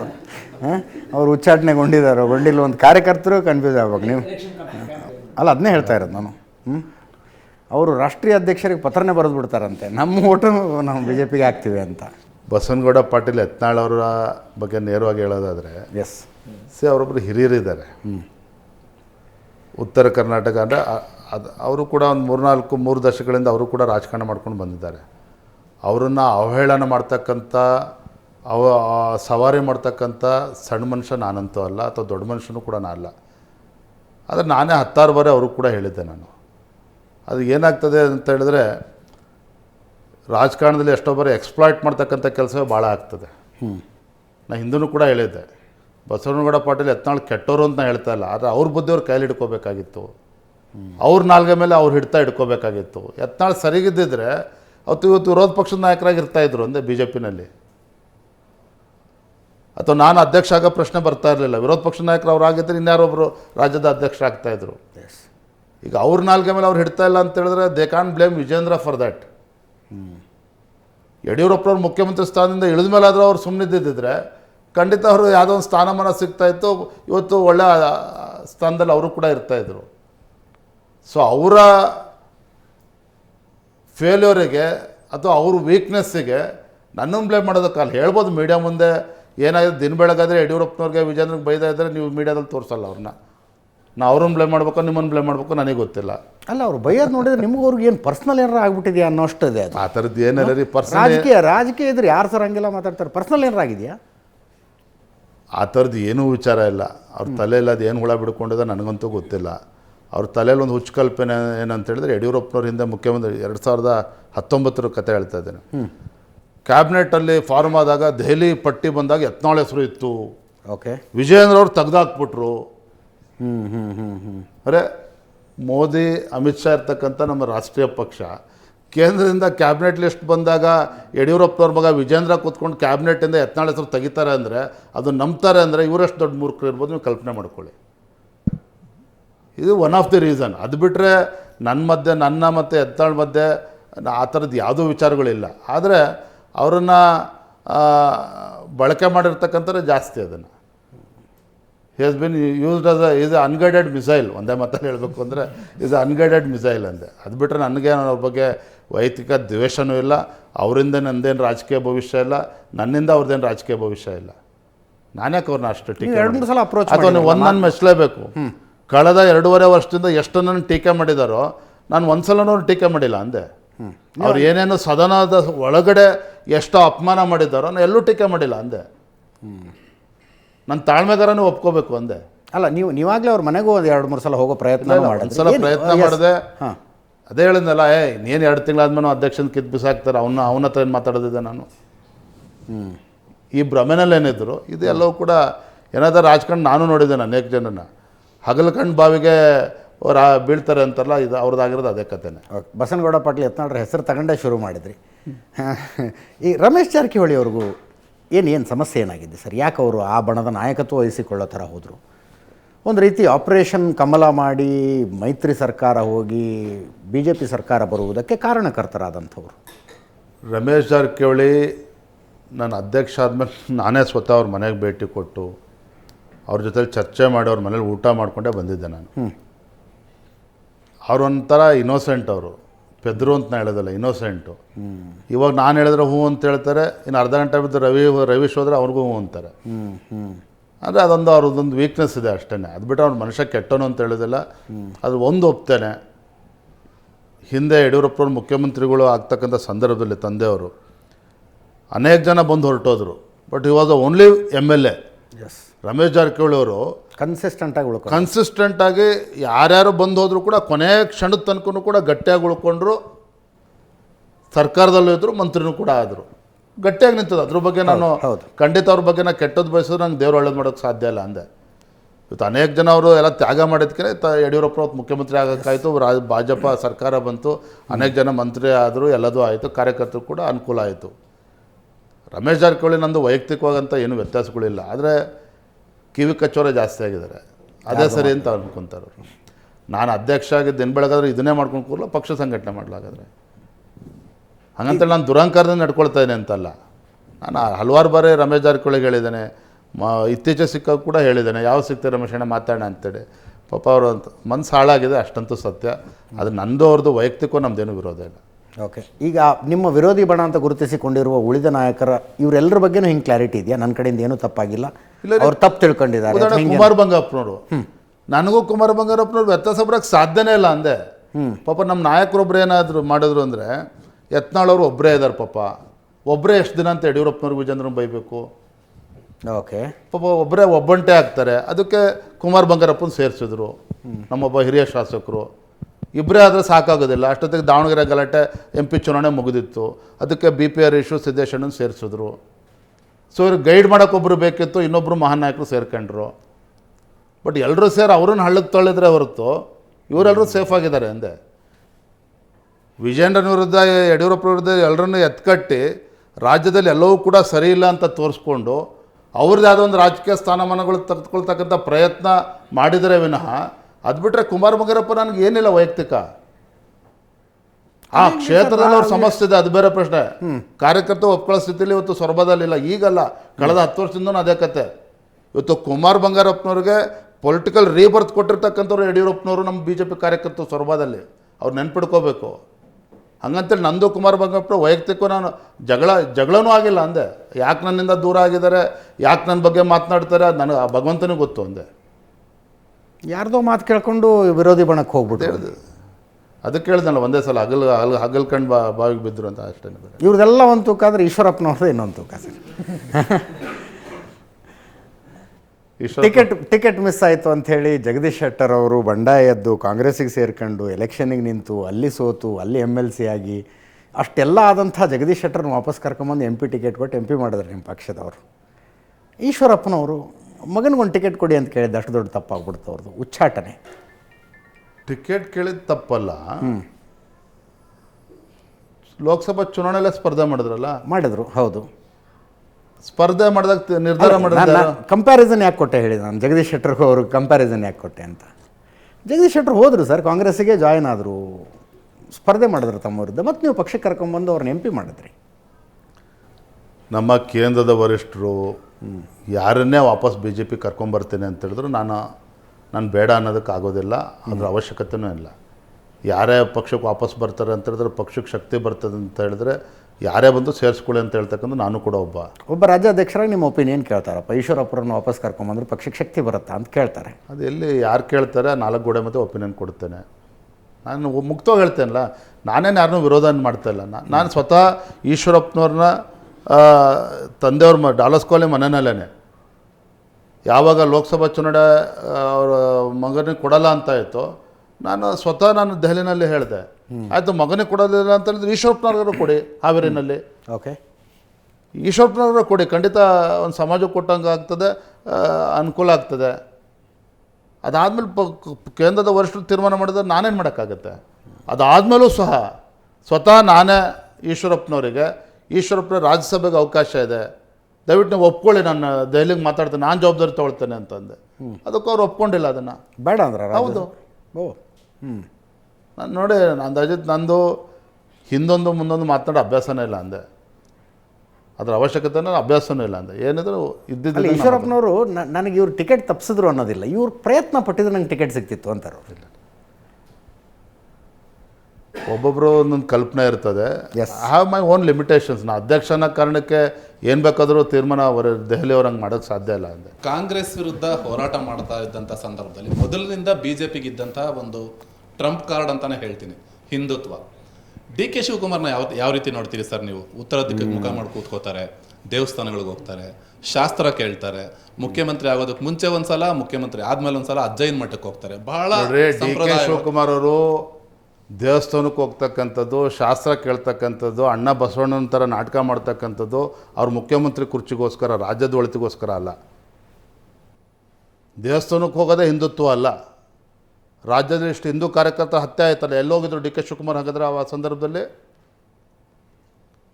ಇದೇ ಹುಬ್ಬಳ್ಳಿನಲ್ಲಿ ಯಲ್ಲಾಪುರದಲ್ಲಿ ಒಬ್ಬ ದಲಿತ ಮಹಿಳೆ ಬರ್ಬರ ಹತ್ಯೆ ಆಯ್ತಲ್ಲ, ಎಲ್ಲೋಗಿದ್ರು? ಇದೇ ಕೊಪ್ಪಳ ಜಿಲ್ಲೆಯಲ್ಲಿ, ಕೊಪ್ಪಳದಲ್ಲಿ ಗವಿಸಿದ್ದಪ್ಪ ಅಂತೇಳಿ ಒಂದು ವಾಲ್ಮೀಕಿ ಸಮಾಜಕ್ಕೆ ಸೇರ್ತಕ್ಕಂಥ ಗವಿಸಿದ್ದಪ್ಪನ ಬರ್ಬರ ಹತ್ಯೆ ಆಯಿತು. ಅವ್ನು ಪ್ರಾಣ ಹೋದ್ಮೇಲೆ ಅವನ ಮೇಲೆ ಪೋಕ್ಸೋ ಕೇಸ್ ಹಾಕಿದ್ದಾರೆ ಇದೇ ಕಾಂಗ್ರೆಸ್ ಸರ್ಕಾರ. ಎಲ್ಲೋಗಿದ್ದು ಇದೇ DK ಶಿವಕುಮಾರ್ ಹಾಗಾದ್ರೆ ಹಿಂದುತ್ವ ಬಗ್ಗೆ ಮಾತಾಡ್ತಕ್ಕಂಥವ್ರು? ಹಿಂದುತ್ವ ಬೇರೆ, ದೇವಸ್ಥಾನಕ್ಕೆ ಹೋಗ್ತಕ್ಕಂಥದ್ದು ಬೇರೆ ಅಂದೆ. ಅವ್ರು ದೇವಸ್ಥಾನಕ್ಕೆ ಹೋಗ್ತಾರೆ, ಜ್ಯೋತಿಷಿಗಳ ಹತ್ರ ಹೋಗ್ತಾರೆ, ಅಲ್ಲಿ ಲಿಂಗು ಹಿಡ್ಕೊಂಡು ಪೂಜೆ ಮಾಡ್ತಾರೆ ಅಂದ ತಕ್ಷಣ ಅದೆಲ್ಲವೂ ಕೂಡ ಹಿಂದುತ್ವ ಅಂತಲ್ಲ. ಸಿದ್ದರಾಮಯ್ಯನವರ ಟೈಮ್ನಲ್ಲಿ ನಿಮಗೆ ವಿರೋಧಿಸೋದಕ್ಕೆ, ಹೋರಾಡೋದಕ್ಕೆ ಅವಕಾಶಗಳು ಸಿಗ್ತಿದ್ವಲ್ಲ. ಸಿದ್ದರಾಮಯ್ಯನವರು ಕೇಸರಿ ಶಾಲ್ ಕಿತ್ತೆಸ್ಬಿಟ್ರಂತೆ, ನಾನು ಮಾಂಸ ತಿಂದು ದೇವಸ್ಥಾನಕ್ಕೆ ಹೋಗ್ತೀನಪ್ಪ, ನೀವೇನು ಕೇಳೋರು ಅಂತಿದ್ರು. ತಿಲಕ ಇಡಕ್ಕೆ ಬಂದರೆ ಬೇಡ ಅನ್ನೋರು. ಇಂಥ ಅವಕಾಶಗಳನ್ನು DK ಶಿವಕುಮಾರ್ ಅವರು ಕೊಡೋದಿಲ್ಲ. ಅವರು ಕನ್ಫ್ಯೂಸ್ ಮಾಡಿಬಿಡ್ತಾರೆ ನಿಮ್ಮನ್ನು. ನಾವು ನಿಜವಾದ ಹಿಂದೂಗಳು, ಅವ್ರು ನಿಜವಾದ ಹಿಂದೂಗಳು ಅಂತ ಕನ್ಫ್ಯೂಸ್ ಮಾಡಿಬಿಡ್ತಾರೆ ಅವ್ರು ನಿಮ್ಮನ್ನು ಅಂತ. ಆ ಅವಕಾಶಗಳು ಸಿಗೋದಿಲ್ಲ ಅಂತ. ನೀವು ಹೋರಾಡುವುದಕ್ಕೆ ಬೇರೆ ಕಾರಣಗಳನ್ನು ಹುಡುಕಿಕೊಳ್ಳಬೇಕಾದ ಅನಿವಾರ್ಯತೆ ಬರುತ್ತೆ. ಈ ಭಯ ನಮಗೂ ಕೂಡ ಇತ್ತು, ಬಹಿರಂಗವಾಗಿ ಹೇಳ್ತೇನೆ. DK ಶಿವಕುಮಾರ್ ಅವರು ಮುಖ್ಯಮಂತ್ರಿ ಆದಮೇಲೆ ಅವ್ರು ಎಷ್ಟು ಬುದ್ಧಿವಂತ ಅಂತ ಹೇಳಿದ್ರೆ, ಯಡಿಯೂರಪ್ಪನವ್ರ ಮನೆಗೆ ಬಂದರೆ ಯಡಿಯೂರಪ್ಪನವರು ಕೂಡ ನಮ್ಮನೆ ಅಂತ ಅನ್ನಿಸ್ತದೆ. ಸದಾನಂದ ಗೌಡ್ರ ಮನೆಗೆ ಹೋದರೆ ಸದಾನಂದ ಗೌಡ್ರಿಗೂ ನಮ್ಮವನು ಅಂತ ಅನ್ನಿಸ್ತದೆ. ಪ್ರಧಾನಮಂತ್ರಿಗಳು ಭೇಟಿ ಮಾಡಿದ್ರೆ ಪ್ರಧಾನಮಂತ್ರಿಗಳು ನಮ್ಮವನೇ ಅನಿಸ್ತದೆ. ಅಷ್ಟು ಚಾಲಾಕತನ ಇರ್ತಕ್ಕಂಥ ಒಬ್ಬ ರಾಜಕಾರಣಿ ಕರ್ನಾಟಕ ರಾಜ್ಯದಲ್ಲಾರ ಇದ್ದಂಥ DK ಶಿವಕುಮಾರ್ ಅವರು. ಆದರೆ ಅವರು ಅನೇಕ ತಪ್ಪುಗಳನ್ನ ಈಗಾಗಲೇ ಮಾಡೋದಕ್ಕೆ ಪ್ರಾರಂಭ ಮಾಡಿದ್ದಾರೆ. ಏರ್ಪೋರ್ಟ್ ವಿಚಾರದಲ್ಲಿರ್ಬೋದು, ಓಕೆ, ಇವತ್ತು ಕನಕಪುರಕ್ಕೆ ತೆಗೆದುಕೊಂಡು ಹೊರಟಿದ್ದಲ್ಲ ಏರ್ಪೋರ್ಟ್ಗೆ, ರಾಜ್ಯದ ಮುಖ್ಯಮಂತ್ರಿಗಳಾಗಿ ಮಾಡ್ತಕ್ಕಂಥ ಘನಕಾರ್ಯ ಅನ್ನೋದು. ರಾಜ್ಯದ ಮುಖ್ಯಮಂತ್ರಿಗಳಾಗಿ ಬಿಡದಿನಲ್ಲಿ ಆಯಿತು, ಅವರೊಂದು ಪ್ರಾಜೆಕ್ಟ್ ಮಾಡ್ಕೊಂಡು ಹೊರಟಿದ್ದಾರೆ, ಮುಂದೇನಾಗುತ್ತೆ ನೋಡೋಣ. ಇವತ್ತು ಏರ್ಪೋರ್ಟ್ ಬಗ್ಗೆ ಕನಕಪುರಕ್ಕೆ ತೆಗೆದುಕೊಂಡು ಹೊರಟಿದ್ದಾರಲ್ಲ, ಏನು ಮಾಡೋದಕ್ಕೆ ಹೊರಟಿದ್ದಾರೆ ಹಾಗಾದರೆ? ನಿಜವಾಗ್ಲೂ ಕೂಡ ಒಬ್ಬ ರಾಜ್ಯದ ಮುಖ್ಯಮಂತ್ರಿಗಳಾಗಿ ಯೋಚನೆ ಮಾಡಿದ್ದೇ ಆಗಿದ್ರೆ ತುಮಕೂರು ಅಕ್ಕಪಕ್ಕದಲ್ಲ ಏರ್ಪೋರ್ಟನ್ನು ತರಬೇಕಾಗಿತ್ತು. ಬೆಂಗಳೂರು ಅಭಿವೃದ್ಧಿನೇ ಇದು ರಾಜ್ಯದ ಅಭಿವೃದ್ಧಿ ಅನ್ನೋ ರೀತಿಯಲ್ಲಿ ಮಾತಾಡೋಕ್ಕೆ ಹೊರಟಿದ್ದಾರೆ DK ಶಿವಕುಮಾರ್ ಅವರು. ರಾಜ್ಯವು ಕೂಡ ಕ್ಷಮಿಸೋದಕ್ಕೆ ಸಾಧ್ಯ ಇಲ್ಲ ಅಂದೆ. ಇವತ್ತು ಬೇರೆ ಬೇರೆ ರಾಜ್ಯಗಳು ನೋಡ್ತಾ ಇದ್ದೀರಿ, ಮಹಾರಾಷ್ಟ್ರ ಇರ್ಬೋದು, ತಮಿಳ್ನಾಡು ಇರ್ಬೋದು, ನಿಮಗೆ 7-8 ನಗರಗಳಲ್ಲಿ ಅಭಿವೃದ್ಧಿ ಆಗಿದೆ. ನೀವು ಕರ್ನಾಟಕ ಅಂತ ಹೇಳಿದ್ರೆ ಬರೋ ಬೆಂಗಳೂರು ಅಭಿವೃದ್ಧಿನೇ ಕರ್ನಾಟಕ ಅಭಿವೃದ್ಧಿ ಅನ್ನೋ ರೀತಿಯಲ್ಲಿ ಆಗಿದೆ. ಇದೇ ಏರ್ಪೋರ್ಟನ್ನು ತುಮಕೂರು ಹತ್ರ ತೊಗೊಂಡು ಹೋದರೆ ಅಕ್ಕಪಕ್ಕ 7-8 ಜಿಲ್ಲೆಗಳಿಗೆ ಅನುಕೂಲ ಆಗ್ತದೆ. ಈ ರೀತಿ ಯಾವುದನ್ನು ಕೂಡ ಯೋಚನೆ ಮಾಡ್ದೇನೆ ಕೇವಲ ರಿಯಲ್ ಎಸ್ಟೇಟ್ ಆಧಾರಿತವಾಗಿ ಇವತ್ತು ರಾಜ್ಯವನ್ನು ನಡೆಸ್ತೇನೆ ಮುಖ್ಯಮಂತ್ರಿಯಾಗಿ ಅಂತ ಹೇಳಿದ್ರೆ ಯಾರು ಕೂಡ ಒಪ್ಪೋದಕ್ಕೆ ಸಾಧ್ಯ ಇಲ್ಲ ಅಂದೆ. ಖಂಡಿತ ನಾನು ಹೇಳ್ತಾ ಇದ್ದೇನೆ ಬಹಿರಂಗವಾಗಿ, ರಾಜ್ಯದ ಮುಖ್ಯಮಂತ್ರಿಗಳು ಈ ವಿಚಾರದಲ್ಲಿ ಎಡುತ್ತಾ ಇದ್ದಾರೆ. ಇವತ್ತು ಮಂಗಳೂರಿನಲ್ಲಿ ಟೂರಿಸಂ ಅಭಿವೃದ್ಧಿ ಮಾಡ್ತಾರೆ, ಮಾಡಲಿ. ಟೂರಿಸಂ ಅಭಿವೃದ್ಧಿ ಆಗಬೇಕು. ಟೂರಿಸಂ 10 years ಪ್ಲ್ಯಾನ್ ಮಾಡಿ ಒಳ್ಳೆ ರೀತಿಯಲ್ಲಿ ಅಭಿವೃದ್ಧಿ ಆಗಿ ಯುವಕರಿಗೆ ಹೆಚ್ಚು ಉದ್ಯೋಗ ಎಲ್ಲವೂ ಕಡೆ. ಆದರೆ ನಾನು ಫಸ್ಟ್ ಜಮೀನು ತೊಗೊಳ್ಬೇಕು, ಅಲ್ಲಿ ಬೀಚ್ ಸೈಡಲ್ಲಿ ಹೋಗಿ 100 ಎಕರೆ ಜಮೀನು ತೊಗೊಂಡು ಆಮೇಲೆ ಟೂರಿಸಂ ಡೆವಲಪ್ ಮಾಡ್ತೀನಿ ಅಂತ ಹೇಳಿದ್ರೆ ರಾಜ್ಯದ ಮುಖ್ಯಮಂತ್ರಿಗಳಾಗಿ ಮಾಡ್ತಕ್ಕಂಥ ಕೆಲಸನ ಇದು. ಕನಕಪುರ ಸುತ್ತಮುತ್ತ 100 ಎಕರೆ ಜಮೀನು ತೆಗೆದುಕೊಂಡು ಏರ್ಪೋರ್ಟ್ ತೊಗೊಂಡೋಗಲ್ಲಿ ಕೂರಿಸ್ತೀನಿ ಅಂತ ಹೇಳಿದ್ರೆ ರಿಯಲ್ ಎಸ್ಟೇಟ್ ಅಲ್ವಾ ಇದಾಕಂದ್ರೆ? ಇದು ಗಾಳಿಲಿ ಗುಂಡು ಹೊಡಿತಿದ್ದಾರೆ. ಡಾಕ್ಯುಮೆಂಟ್ ನೋಡಿದಿರ ತಾವು? ನಾನು ಡಾಕ್ಯುಮೆಂಟ್ ಅಲ್ಲ, ಬರೋದ್ರಿಂದ ನಾನು ಎಲ್ಲಿಗೆ ತೊಗೊಂಡೋಗಿ ಮುಟ್ಟಿಸ್ತೀವಿ ತಾವೇ ನೋಡ್ತೀರಿ. ಓಕೆ, ಯಾವುದೇ ಕಾರಣಕ್ಕೂ ನಾನು ಇವತ್ತು ಅಧಿಕೃತವಾಗಿ ಹೇಳ್ತಾ ಇದ್ದೇನೆ, ಏರ್ಪೋರ್ಟ್ ಯಾವುದೇ ಕಾರಣಕ್ಕೂ ಕನಕಪುರದಲ್ಲಿ ಮಾಡೋ ಪ್ರಶ್ನೆ ಆಗಬಾರ್ದು ಅಂದೆ. ಅದಕ್ಕೆ ಯಾವ ರೀತಿ ಭಾರತೀಯ ಜನತಾ ಪಾರ್ಟಿ ಹೋರಾಟ ಮಾಡಬೇಕು ಎಲ್ಲವನ್ನು ಕೂಡ ನಾವು ಮಾಡ್ತೇವೆ ಅಂದೆ. ಸೊ ತಾವು ಹೇಳ್ತಾ ಏನು ಕೊರಟಿದೆ ಹೇಳಕ್ಕೆ ಹೊರಟಿದ್ದೇನೆ ಇದೆಲ್ಲ ಅಂತ ಹೇಳಿದ್ರೆ D K Shivakumar is not A Saint ಅಂದೆ. ಅವನೇನು ಬಿಂಬಿಸ್ಕೊಳ್ತಾ ಇದ್ದಾರೆ, ಭ್ರಷ್ಟಾಚಾರಯುತ ಆಡಳಿತನ ಕೊಡ್ತೇವೆ, ಗುಂಡಾಗಳನ್ನು ₹10 ಒಳಗೆ ಲಂಚ ತಗೊಳ್ಳೋದಿಲ್ಲ ಅಂದ್ರೆ ಅವರು ಯಾರು ಅಧಿಕಾರಿಗಳಿಗೆ ಹೇಳಿದ ₹10 ಯಾರೋ ಲಂಚ ತಗೋಬಾರ್ದು. ಕಾಂಗ್ರೆಸ್ಸಲ್ಲೇ ನಗ್ತಾ ಇದ್ದಾರೆ ಹೇಳಿಕೆ ಕೇಳಿದ ಮೇಲೆ. ಎಲ್ಲ ಆಗೋದಿಲ್ಲ ರೀ. ನಿಮಗೆಲ್ಲವೂ ಏನೋ ಭಾಳ ಒಪ್ತೇನೆ, ಡಿ ಕೆ ಶಿವಕುಮಾರ್ ಅವ್ರದ್ದೇ ಆದಂಥ ಅನುಭವ ಇದೆ, ಒಬ್ಬ ರಾಜಕಾರಣದಲ್ಲೂ ಕೂಡ ಅವ್ರದ್ದೇ ಆದಂಥ ಅನುಭವ ಇದೆ. ಅದರ ಎಲ್ಲ ಅನುಭವ ಹಿರಿತನ ರಿಯಲ್ ಎಸ್ಟೇಟಿಂದ ಹೊರಗೆ ಬರ್ತಾ ಇಲ್ಲ ಅಂದೆ. ಬೆಳಗ್ಗೆ ಎದ್ರೆ ರಿಯಲ್ ಎಸ್ಟೇಟಿಂದನೇ ಪ್ರಾರಂಭ ಮಾಡ್ತಾ ಇದ್ದಾರೆ. ರಾಜ್ಯದ ಒಳಿತಿನ ಬಗ್ಗೆ ಏನು ಮಾತನಾಡ್ತಿಲ್ಲ, ಡೈಲಾಗ್ಗಳು ಹೊಡಿತಾರೆ ಅಷ್ಟೇ. ಸೊ ತಾವು ಹೇಳ್ದು ಸಿದ್ದರಾಮಯ್ಯನವರ ಅವಧಿಯಲ್ಲಿ ಹಿಂದುತ್ವದ ಹೋರಾಟಕ್ಕೆ ಹೆಂಗೆ ಅವಕಾಶಗಳು ಸಿಗ್ತಿದ್ದು, ಬೇರೆ ಬೇರೆ ಅವಕಾಶಗಳು ಡಿ ಕೆ ಶಿವಕುಮಾರ್ ಅವ್ರ ಕಾಲದಲ್ಲಿ ಖಂಡಿತ ಕೊಡ್ತಾರೆ. ನಿಮ್ಮ ರಾಜ್ಯದಲ್ಲಿ 3ನೇ ಮುಖ್ಯಮಂತ್ರಿ ಬಂದರೂ ಆಶ್ಚರ್ಯ ಇಲ್ಲ ಮುಂದೆ ಬರ್ತಕ್ಕಂಥ ದಿನಗಳಲ್ಲಿ, ನಿಮಗೇನು ಆಶ್ಚರ್ಯ ಇಲ್ಲ ರೀ. ಬಟ್ ಡಿ ಕೆ ಶಿವಕುಮಾರ್ ಅವರು ಪಕ್ಷ ಸಂಘಟನೆಯನ್ನು ಅರಿದು ಕುಡಿದವರು. ಜಾಸ್ತಿ ಅರ್ದು ಕುಡಿದ್ರೆ ಭಾಳ ಇನ್ನೂ ಕಷ್ಟ ಜಾಸ್ತಿ ಆಗ್ತದೆ. ನನ್ನ ಸಹೋದ್ಯೋಗಿಗಳಿಂದ ಮತ್ತಷ್ಟು ಪ್ರಶ್ನೆ. ನಾಯಕರುಗಳ ಮಧ್ಯೆ ವ್ಯತ್ಯಾಸಗಳು ಬರ್ತವೆ. ಸತ್ಯ, ನೀವು ಮಾತಾಡ್ತಾ ಇದ್ರಿ, ಎಲ್ಲ ನಾಯಕರ ಉದಾಹರಣೆ ಸಹಿತ ಹೇಳಿದ್ರಿ. ಈಗ ಯತ್ನಾಳ್ ಅವ್ರ ಹೆಸರನ್ನು ಓಪನ್ ಆಗಿ ಮಾತನಾಡಿದ್ರಿ. ಆದರೆ ಕಾರ್ಯಕರ್ತರಲ್ಲಿ ಡಿಫರೆನ್ಸ್ಗಳು ಬರೋದು ಕಡಿಮೆ. ಯಾರೇ ನಾಯಕರು ಕಚ್ಚಾಡ್ತಾ ಇರ್ತಾರೆ ಅಥವಾ ಬೇಸರ ಮಾಡ್ಕೊತಾ ಇರ್ತಾರೆ, ಅವ್ರು ಸರಿ ಇರ್ತಾರೆ. ಆದರೆ ಇತ್ತೀಚಿನ ದಿನಗಳಲ್ಲಿ ಸೋಷಿಯಲ್ ಮೀಡಿಯಾವನ್ನು ತೆಗೆದು ನೋಡಿದಾಗ ಅಥವಾ ಕೆಲವು ಸಾರ್ವಜನಿಕ ವೇದಿಕೆಗಳನ್ನು ನೋಡಿದಾಗ ವಿಜೇಂದ್ರ ಅವರನ್ನ ರಾಜ್ಯಾಧ್ಯಕ್ಷ ಸ್ಥಾನದಿಂದ ಮುಂದುವರಿಸಿಲ್ಲ ಅಂದರೆ BJP ಓಟ್ ಹಾಕಲ್ಲ ಅಂತ ಹೇಳ್ತಾರೆ. ಆ ಕಡೆ ಯತ್ನಾಳ್ ಕಡೆ ಟೀಮ್ ಅವ್ರು ಶುರು ಮಾಡ್ತಾರೆ. ಯತ್ನಾಳ್ ಅವ್ರನ್ನ BJP ತೆಗೆದುಕೊಂಡಿಲ್ಲ ಅಂದರೆ ನಾವು BJP ಹೋಗೋದಿಲ್ಲ. ವಿಜೇಂದ್ರ ಅವರು ಧರ್ಮಸ್ಥಳಕ್ಕೆ ಹೋಗ್ತೀನಿ ಅಂತ ಹೇಳಿದ್ರು, ಅದಕ್ಕೆ ಜೋಶಿ ಅವ್ರು ಬೇಡ ಅಂದರು. ಜೋಶಿ ಅವ್ರ ಬಗ್ಗೆ ಒಂದಿಷ್ಟು ನೆಗೆಟಿವ್ ಮಾತುಗಳು, ಸುರೇಶ್ ಕುಮಾರ್ ಅವ್ರ ಬಗ್ಗೆ ಒಂದಿಷ್ಟು ಕೆಟ್ಟ ಮಾತುಗಳು. ಇದು ಪಾರ್ಟಿಯಲ್ಲಿ ನಾಯಕರುಗಳ ಜೊತೆಗೆ ಕಾರ್ಯಕರ್ತರಲ್ಲೂ ಕೂಡ ಡಿವೈಡ್ ಆಗಿಬಿಟ್ಟಿದೆಯಾ? ನೀವು ಹೇಳೋದು ಖಂಡಿತ ಸರಿ ಇದೆ. ನಮ್ಮ ಎಲ್ಲ ಪಕ್ಷದಲ್ಲೂ ಕಾಯಿಲೆ ಇದೆ. ಪಕ್ಷದ ಆಂತರಿಕ ವಿಚಾರವನ್ನು ಮಾಧ್ಯಮಗಳ ಮೂಲಕ ಲೀಕ್ ಮಾಡ್ತಕ್ಕಂಥದ್ದು, ಕೋರ್ ಕಮಿಟಿ ಚರ್ಚೆ ಮಾಡಿರ್ತಕ್ಕಂಥದ್ದು ಕೂಡ ಹೇಳಿ ಬರ್ಸ್ತಕ್ಕಂಥದ್ದು. ನಾನು ಮುಕ್ತ ಹೇಳ್ತೇನೆ, ನಾನು ಯಾರನ್ನೂ ಇದು ಮಾಡ್ತಾ ಇಲ್ಲ. ಇದು ಪಕ್ಷಕ್ಕೆ ಖಂಡಿತ ಒಳ್ಳೆಯದಲ್ಲ ಅಂದೆ. ನೀವು ಪಾರ್ಲಿಮೆಂಟ್ರಿ ಬೋರ್ಡಲ್ಲಿ ಚರ್ಚೆ ಆಗಿದೆ ಲೋಕಸಭಾ ಚುನಾವಣೆ, ಅದನ್ನು ಕೂಡ ಮಾಹಿತಿ ಲೀಕ್ ಮಾಡ್ತೀರಿ, ಪತ್ರಿಕೆಯಲ್ಲಿ ಬರ್ತದೆ. ಮೋದಿ ಅಮಿತ್ ಶಾ ಕೂತಿರ್ತಕ್ಕಂಥ ಮೀಟಿಂಗನ್ನು ಕೂಡ ನೀವು ಪತ್ರಿಕೆಯಲ್ಲಿ ಬರೆಸ್ತೀರಿ ಅಂತ ಹೇಳಿದ್ರೆ ವೇರ್ ದ ಸ್ಯಾಂಟಿಟಿ ಆಗಿದ್ರೆ ಪ್ರಧಾನಮಂತ್ರಿಗಳು ಮಾಡ್ತಕ್ಕಂಥ ಅವಮಾನ ಅಂದೆ. ಯಾರೇ ಮಾಡಿರ್ಬೋದು, ರಾಷ್ಟ್ರೀಯ ಅಧ್ಯಕ್ಷರು ಮಾಡ್ತಕ್ಕಂಥ ಅವಮಾನ. ನೀವಿಲ್ಲಿ ಕೋರ್ ಕಮಿಟಿಯಲ್ಲಿ ಕೂತ್ಕೊಂಡು ಮಾತಾಡ್ತಕ್ಕಂಥ ಚರ್ಚೆನೂ ಕೂಡ ಟಿ ವಿಗಳಲ್ಲಿ ಪತ್ರಿಕೆಗಳು ಬರ್ತದೆ ಅಂತ ಹೇಳಿದ್ರೆ ನಾನು ಯಾರನ್ನೂ ವೈಯಕ್ತಿಕ ಹೇಳ್ತಾ ಇಲ್ಲ. ಖಂಡಿತ ಪಕ್ಷಕ್ಕೆ ಒಳ್ಳೇದಲ್ಲ ಅಂದೆ. ಅಂದರೆ ನೀವು ಚೆನ್ನಾಗಿ ಕೆಲಸ ಮಾಡ್ತಾ ಇದ್ದಾರೆ, ಚೆನ್ನಾಗಿ ಕೆಲಸ ಮಾಡ್ತಾರೆ ಅಂತ ಹೇಳ್ತಾ ಇದ್ದಾರೆ. ಅಂದರೆ ನಾವೆಲ್ಲ ಮಾಡಿರೋ ಸುದ್ದಿ ಸರಿ ಇದೆ ಅಂತ ಅರ್ಧ ಸರಿ ಇರುತ್ತೆ, ಅರ್ಧ ಸತ್ಯ ಇರ್ತದೆ. ಅವ್ರ ಅನುಕೂಲಕ್ಕೆ ತಕ್ಕಂಗೆ ಹೇಳ್ತಾರೆ. But it not going to help the party ಅಂದೆ. ಕಾರ್ಯಕರ್ತರು ಬೇಸರ ಆಗುತ್ತೆ, ಅಲ್ಟಿಮೇಟ್ಲಿ ಕಾರ್ಯಕರ್ತರು ಬೇಸರ ಆಗ್ತದೆ ಅಂದೆ. ಬಟ್ ಇದನ್ನು ಗಮನಿಸಿದ್ದೀರಾ ರವಿ ಶಿವರಾಮ್ ಎತ್ತಿದ ವಿಷಯವನ್ನು? ಇದು ಭಿನ್ನಮತ ಅನ್ನೋದು ನಾಯಕರಿಗೆ ಸೀಮಿತವಾಗುವುದಿಲ್ಲ, ಅಲ್ಲ ಕಾರ್ಯಕರ್ತರ ಮಟ್ಟಕ್ಕೂ ಬಂದಿದೆ ಈ ಭಿನ್ನಮತ ಅಂತ. ನಾಯಕರುಗಳ ಅಜಿತ್ ಇದೊಂದು ಚಟ ಆಗಿದೆ ಅಂದೆ. ಸೊ ಆಸ್ ಎ ಪೊಲಿಟಿಷಿಯನ್ ಅವತ್ತೊಂದು ಮಾತು ಹೇಳ್ತೇನೆ. ಹಿಂದೆ SM ಕೃಷ್ಣ ಮುಖ್ಯಮಂತ್ರಿಗಳು ಆ ಕಾಲದಲ್ಲಿ ಏನಿತ್ತು ಅಂದರೆ ಬರೀ ಇದ್ದಿದ್ದು ಒಂದೇ ಉದಯ TV ನ್ಯೂಸ್ ಚಾನಲ್ ಒಂದೇ ಬರ್ತಾಯಿತ್ತು. ಈಗ 24x7 ಚಾನಲ್ಗಳು 14-15 ಚಾನಲ್ಗಳಿದ್ದಾವೆ. ಸೋಷಿಯಲ್ ಮೀಡಿಯಾ ಇದೆ. It's the toughest challenge for any politician for that matter ಅಂದೆ. You are always under public scrutiny. ಇವತ್ತು ಸೋಷಿಯಲ್ ಮೀಡಿಯಾದಲ್ಲಿ ರವೀಶ್ ಅವರು ಹೇಳ್ದಂಗೆ ನಮಗೆ ನಾವು ಕೆಸರು ಎರಚ್ಕೊಳ್ತಾ ಇದ್ದೀವಿ ಅಂದೆ. ಇದರಿಂದ ಪಕ್ಷಕ್ಕೇನು ಲಾಭ ಆಗೋದಿಲ್ಲ ಅಂದೆ. ಅಲ್ಲ, ಅದೇ ಸೋಷಿಯಲ್ ಮೀಡಿಯಾ ಬಳಸ್ಕೊಂಡು ಮೋದಿ ಅಧಿಕಾರಕ್ಕೆ ಬಂದರು ಸರ್. ನೀವು ಆ ಸೋಷಿಯಲ್ ಮೀಡಿಯಾ ಸಮಸ್ಯೆ ಸರಿ ಇದೆ ಅಂದೆ. ಅಲ್ಲ ಹೆಂಗೆ ಬಳಸ್ಕೊತೀರಿ ಅನ್ನೋದು ಸೋಷಿಯಲ್ ಮೀಡಿಯಾ ಇದೆ, ಇಟ್ಸ್ ಡಬಲ್ ಎಡ್ಜ್ ಸೋರ್ಡ್ ಇದ್ದಂಗೆ ಇದು. ಅದನ್ನು ಸದ್ಬಳಕೆ ಮಾಡ್ಕೊಳ್ತೀರ, ಉಪಯೋಗ ಆಗ್ತದೆ. ಈ ರೀತಿ ಮಣ್ತಿನ ಕೆಲಸ ಮಾಡ್ಕೊಳ್ತೇವೆ, ಪಕ್ಷಕ್ಕೆ ಡ್ಯಾಮೇಜ್ ಆಗ್ತದೆ ಅಂದೆ. ಎಸ್. ಆಮೇಲೆ ಅವ್ರು ಹೇಳಿದ್ರೆ 100% ಒಪ್ಕೊಳ್ತಾನೆ. ಇವತ್ತು BJPಯಲ್ಲಿ ಇರ್ತಕ್ಕಂಥ ಸೋಷಿಯಲ್ ಮೀಡಿಯಾದಲ್ಲಿ ನಮಗೆ ನಾವು ಕೆಸರು ಹಚ್ಕೊಳ್ತಾ ಇದ್ದೀವಿ ಅಂದೆ. ಖಂಡಿತ ಅದು ಒಳ್ಳೇದಾಗಲ್ಲ. ನಾನು ಹೇಳ್ತಿದ್ದೇನೆ, ನನ್ನ ಕಡೆದಂತೂ ಆ ಥರದಕ್ಕೆ ಅವಕಾಶ ಕೊಟ್ಟಿಲ್ಲ ಅಂದೆ. ನನ್ನ ಕಡೆಯಿಂದ ಖಂಡಿತ ಅವಕಾಶ ಕೊಟ್ಟಿಲ್ಲ ಅಂದೆ. ಸರ್, ನೀವು ಹೇಳಿದ್ರಿ ಅಂದರೆ ಈಗ ರಾಜ್ಯದಲ್ಲಿ ಕೇಂದ್ರದ ನಾಯಕರ ಫೇಸನ್ನು ಇಟ್ಕೊಂಡು ನಾವು ಎಲೆಕ್ಷನ್ ಫೇಸ್ ಮಾಡ್ತೀವಿ ಅನ್ನೋ ಒಂದು ಮಾತನ್ನು ಹೇಳಿದ್ರಿ. ಬಟ್ ಇವತ್ತಿನ ಪರಿಸ್ಥಿತಿಯನ್ನು ಗಮನಿಸಿದ್ರೆ ಈಗ ಆಗ್ತಿರುವಂಥ ಪ್ರತಿಭಟನೆಗಳಾಗಿರ್ಬೋದು ಅಥವಾ ವಿರೋಧಿ ಅಲೆ ಆಗಿರ್ಬೋದು, ಇದು ಯಾವ ರೀತಿಯಲ್ಲಿ ಎಫೆಕ್ಟ್ ಬೀರುತ್ತೆ ಮುಂದೆ ನಿಮಗೆ ಅಂತ ಅನ್ಸುತ್ತೆ? ಯಾಕಂದರೆ ಕೇಂದ್ರ ಸರ್ಕಾರಕ್ಕಾಗಿರ್ಬೋದು ಅಥವಾ ರಾಜ್ಯದಲ್ಲಿ ನಿಮ್ಮ ಪಕ್ಷಕ್ಕಾಗಿರ್ಬೋದು ಯಾವ ರೀತಿಯಲ್ಲಿ ಎಫೆಕ್ಟ್ ಬೀರುತ್ತೆ? ಅಧಿಕಾರಕ್ಕೆ ಬಂದು 12 ವರ್ಷ ಆಯ್ತು ಸರ್. ಅಲ್ಲಿ ಇದೇ ಥರ ಅಂದರೆ ಎಲ್ಲ ಪೀಕ್ನಲ್ಲೇ ಇರುತ್ತೆ ಎಲ್ಲ ಸಿಚುವೇಶನ್ನು ಅಂತ ಹೇಳೋದಕ್ಕಾಗೋದಿಲ್ಲ. ಎಲ್ಲವೂ ಕೂಡ ಅಪ್ಸ್ ಆ್ಯಂಡ್ ಡೌನ್ ಇದ್ದೇ ಇರ್ತದೆ. ಇತ್ತೀಚೆಗೆ ನಡೆದಂಥ ಘಟನೆಗಳೇನಿದ್ದಾವೆ ರಾಷ್ಟ್ರ ಮಟ್ಟದಲ್ಲಿ ಖಂಡಿತ ಎಲ್ಲ ರೀತಿ ಚರ್ಚೆಗಳು ನಡೀತಾ ಇದ್ದಾವೆ. ಆದರೆ ಎಲ್ಲವನ್ನೂ ಕೂಡ ಹಿಮ್ಮೆಟ್ಟಿಸ್ತಕ್ಕಂಥ ಶಕ್ತಿ ನಮ್ಮ ರಾಷ್ಟ್ರೀಯ ನಾಯಕರಿಗಿದೆ, ಪ್ರಧಾನಮಂತ್ರಿಗಳಿಗಾಗಲಿ ರಾಷ್ಟ್ರೀಯ ಅಧ್ಯಕ್ಷರಿಗಾಗಲಿ ಇದೆ. ಉದಾಹರಣೆ ವಾಂಗ್ಚುಕ್ ವಿಚಾರದಲ್ಲೇ ಹೇಳ್ತೇನೆ. 20 ದಿನ ಉಪವಾಸ ಸತ್ಯಾಗ್ರಹ ಮಾಡಿದ್ರು, ಎಲ್ಲರೂ ಕೂಡ ಆತಂಕ ಆಗಿತ್ತು. ಪಾಪ ಪ್ರಧಾನಮಂತ್ರಿಗಳು ಹೇಳಿ ನಮ್ಮ ಕೇಂದ್ರ ಸಚಿವರಾಗಿರ್ತಕ್ಕಂಥ ನಡ್ಡಾಜಿಯವರು ಹೋಗಿ ಅವನು ಮನವರಿಕೆ ಮಾಡಿ ಯಶಸ್ವಿಯಾಗಿ ಅದನ್ನು ಸಂಧಾನ ಮಾಡ್ತಕ್ಕಂಥ ಕೆಲಸ ಮಾಡಿದ್ದಾರೆ.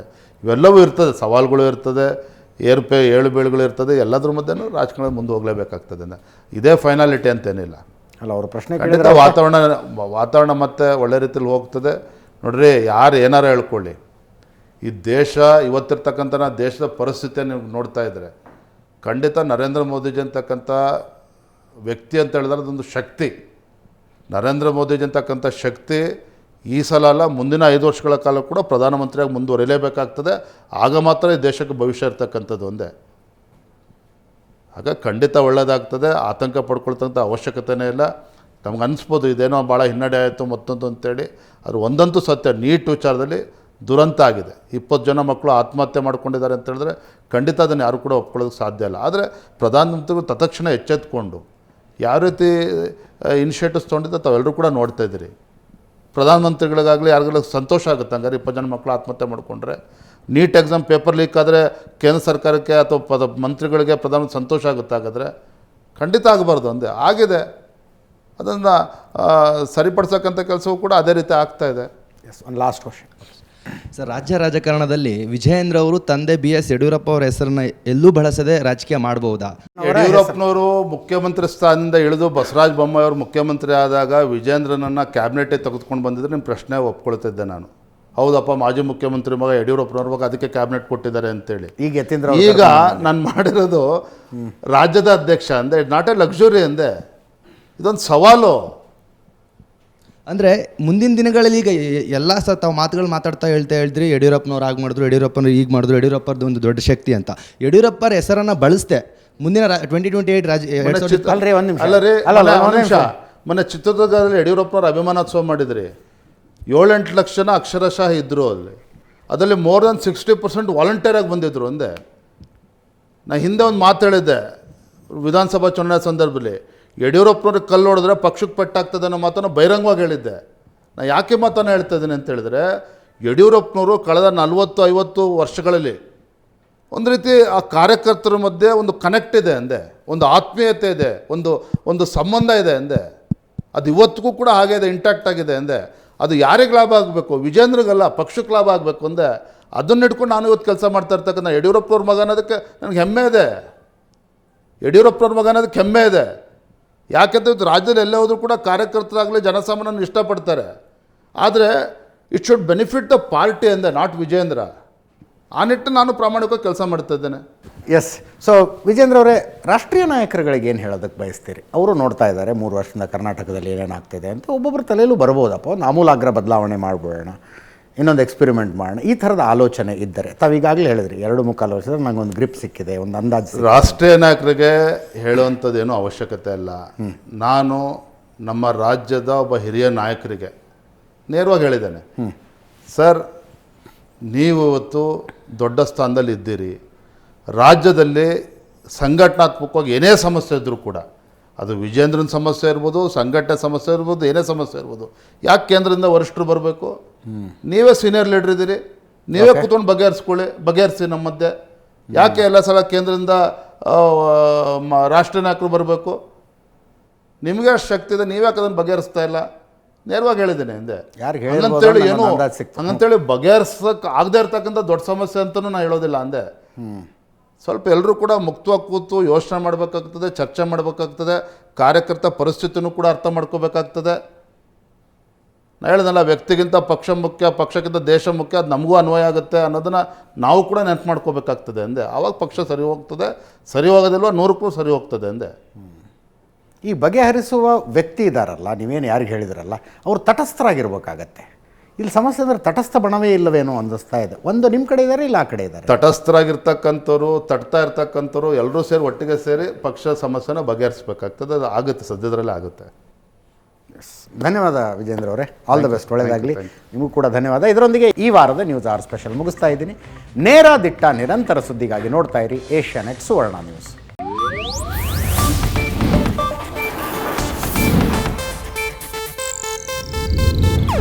ಇದು ಏಷ್ಯಾನೆಟ್ ನ್ಯೂಸ್ ನೆಟ್ವರ್ಕ್ ಪ್ರಸ್ತುತಿ.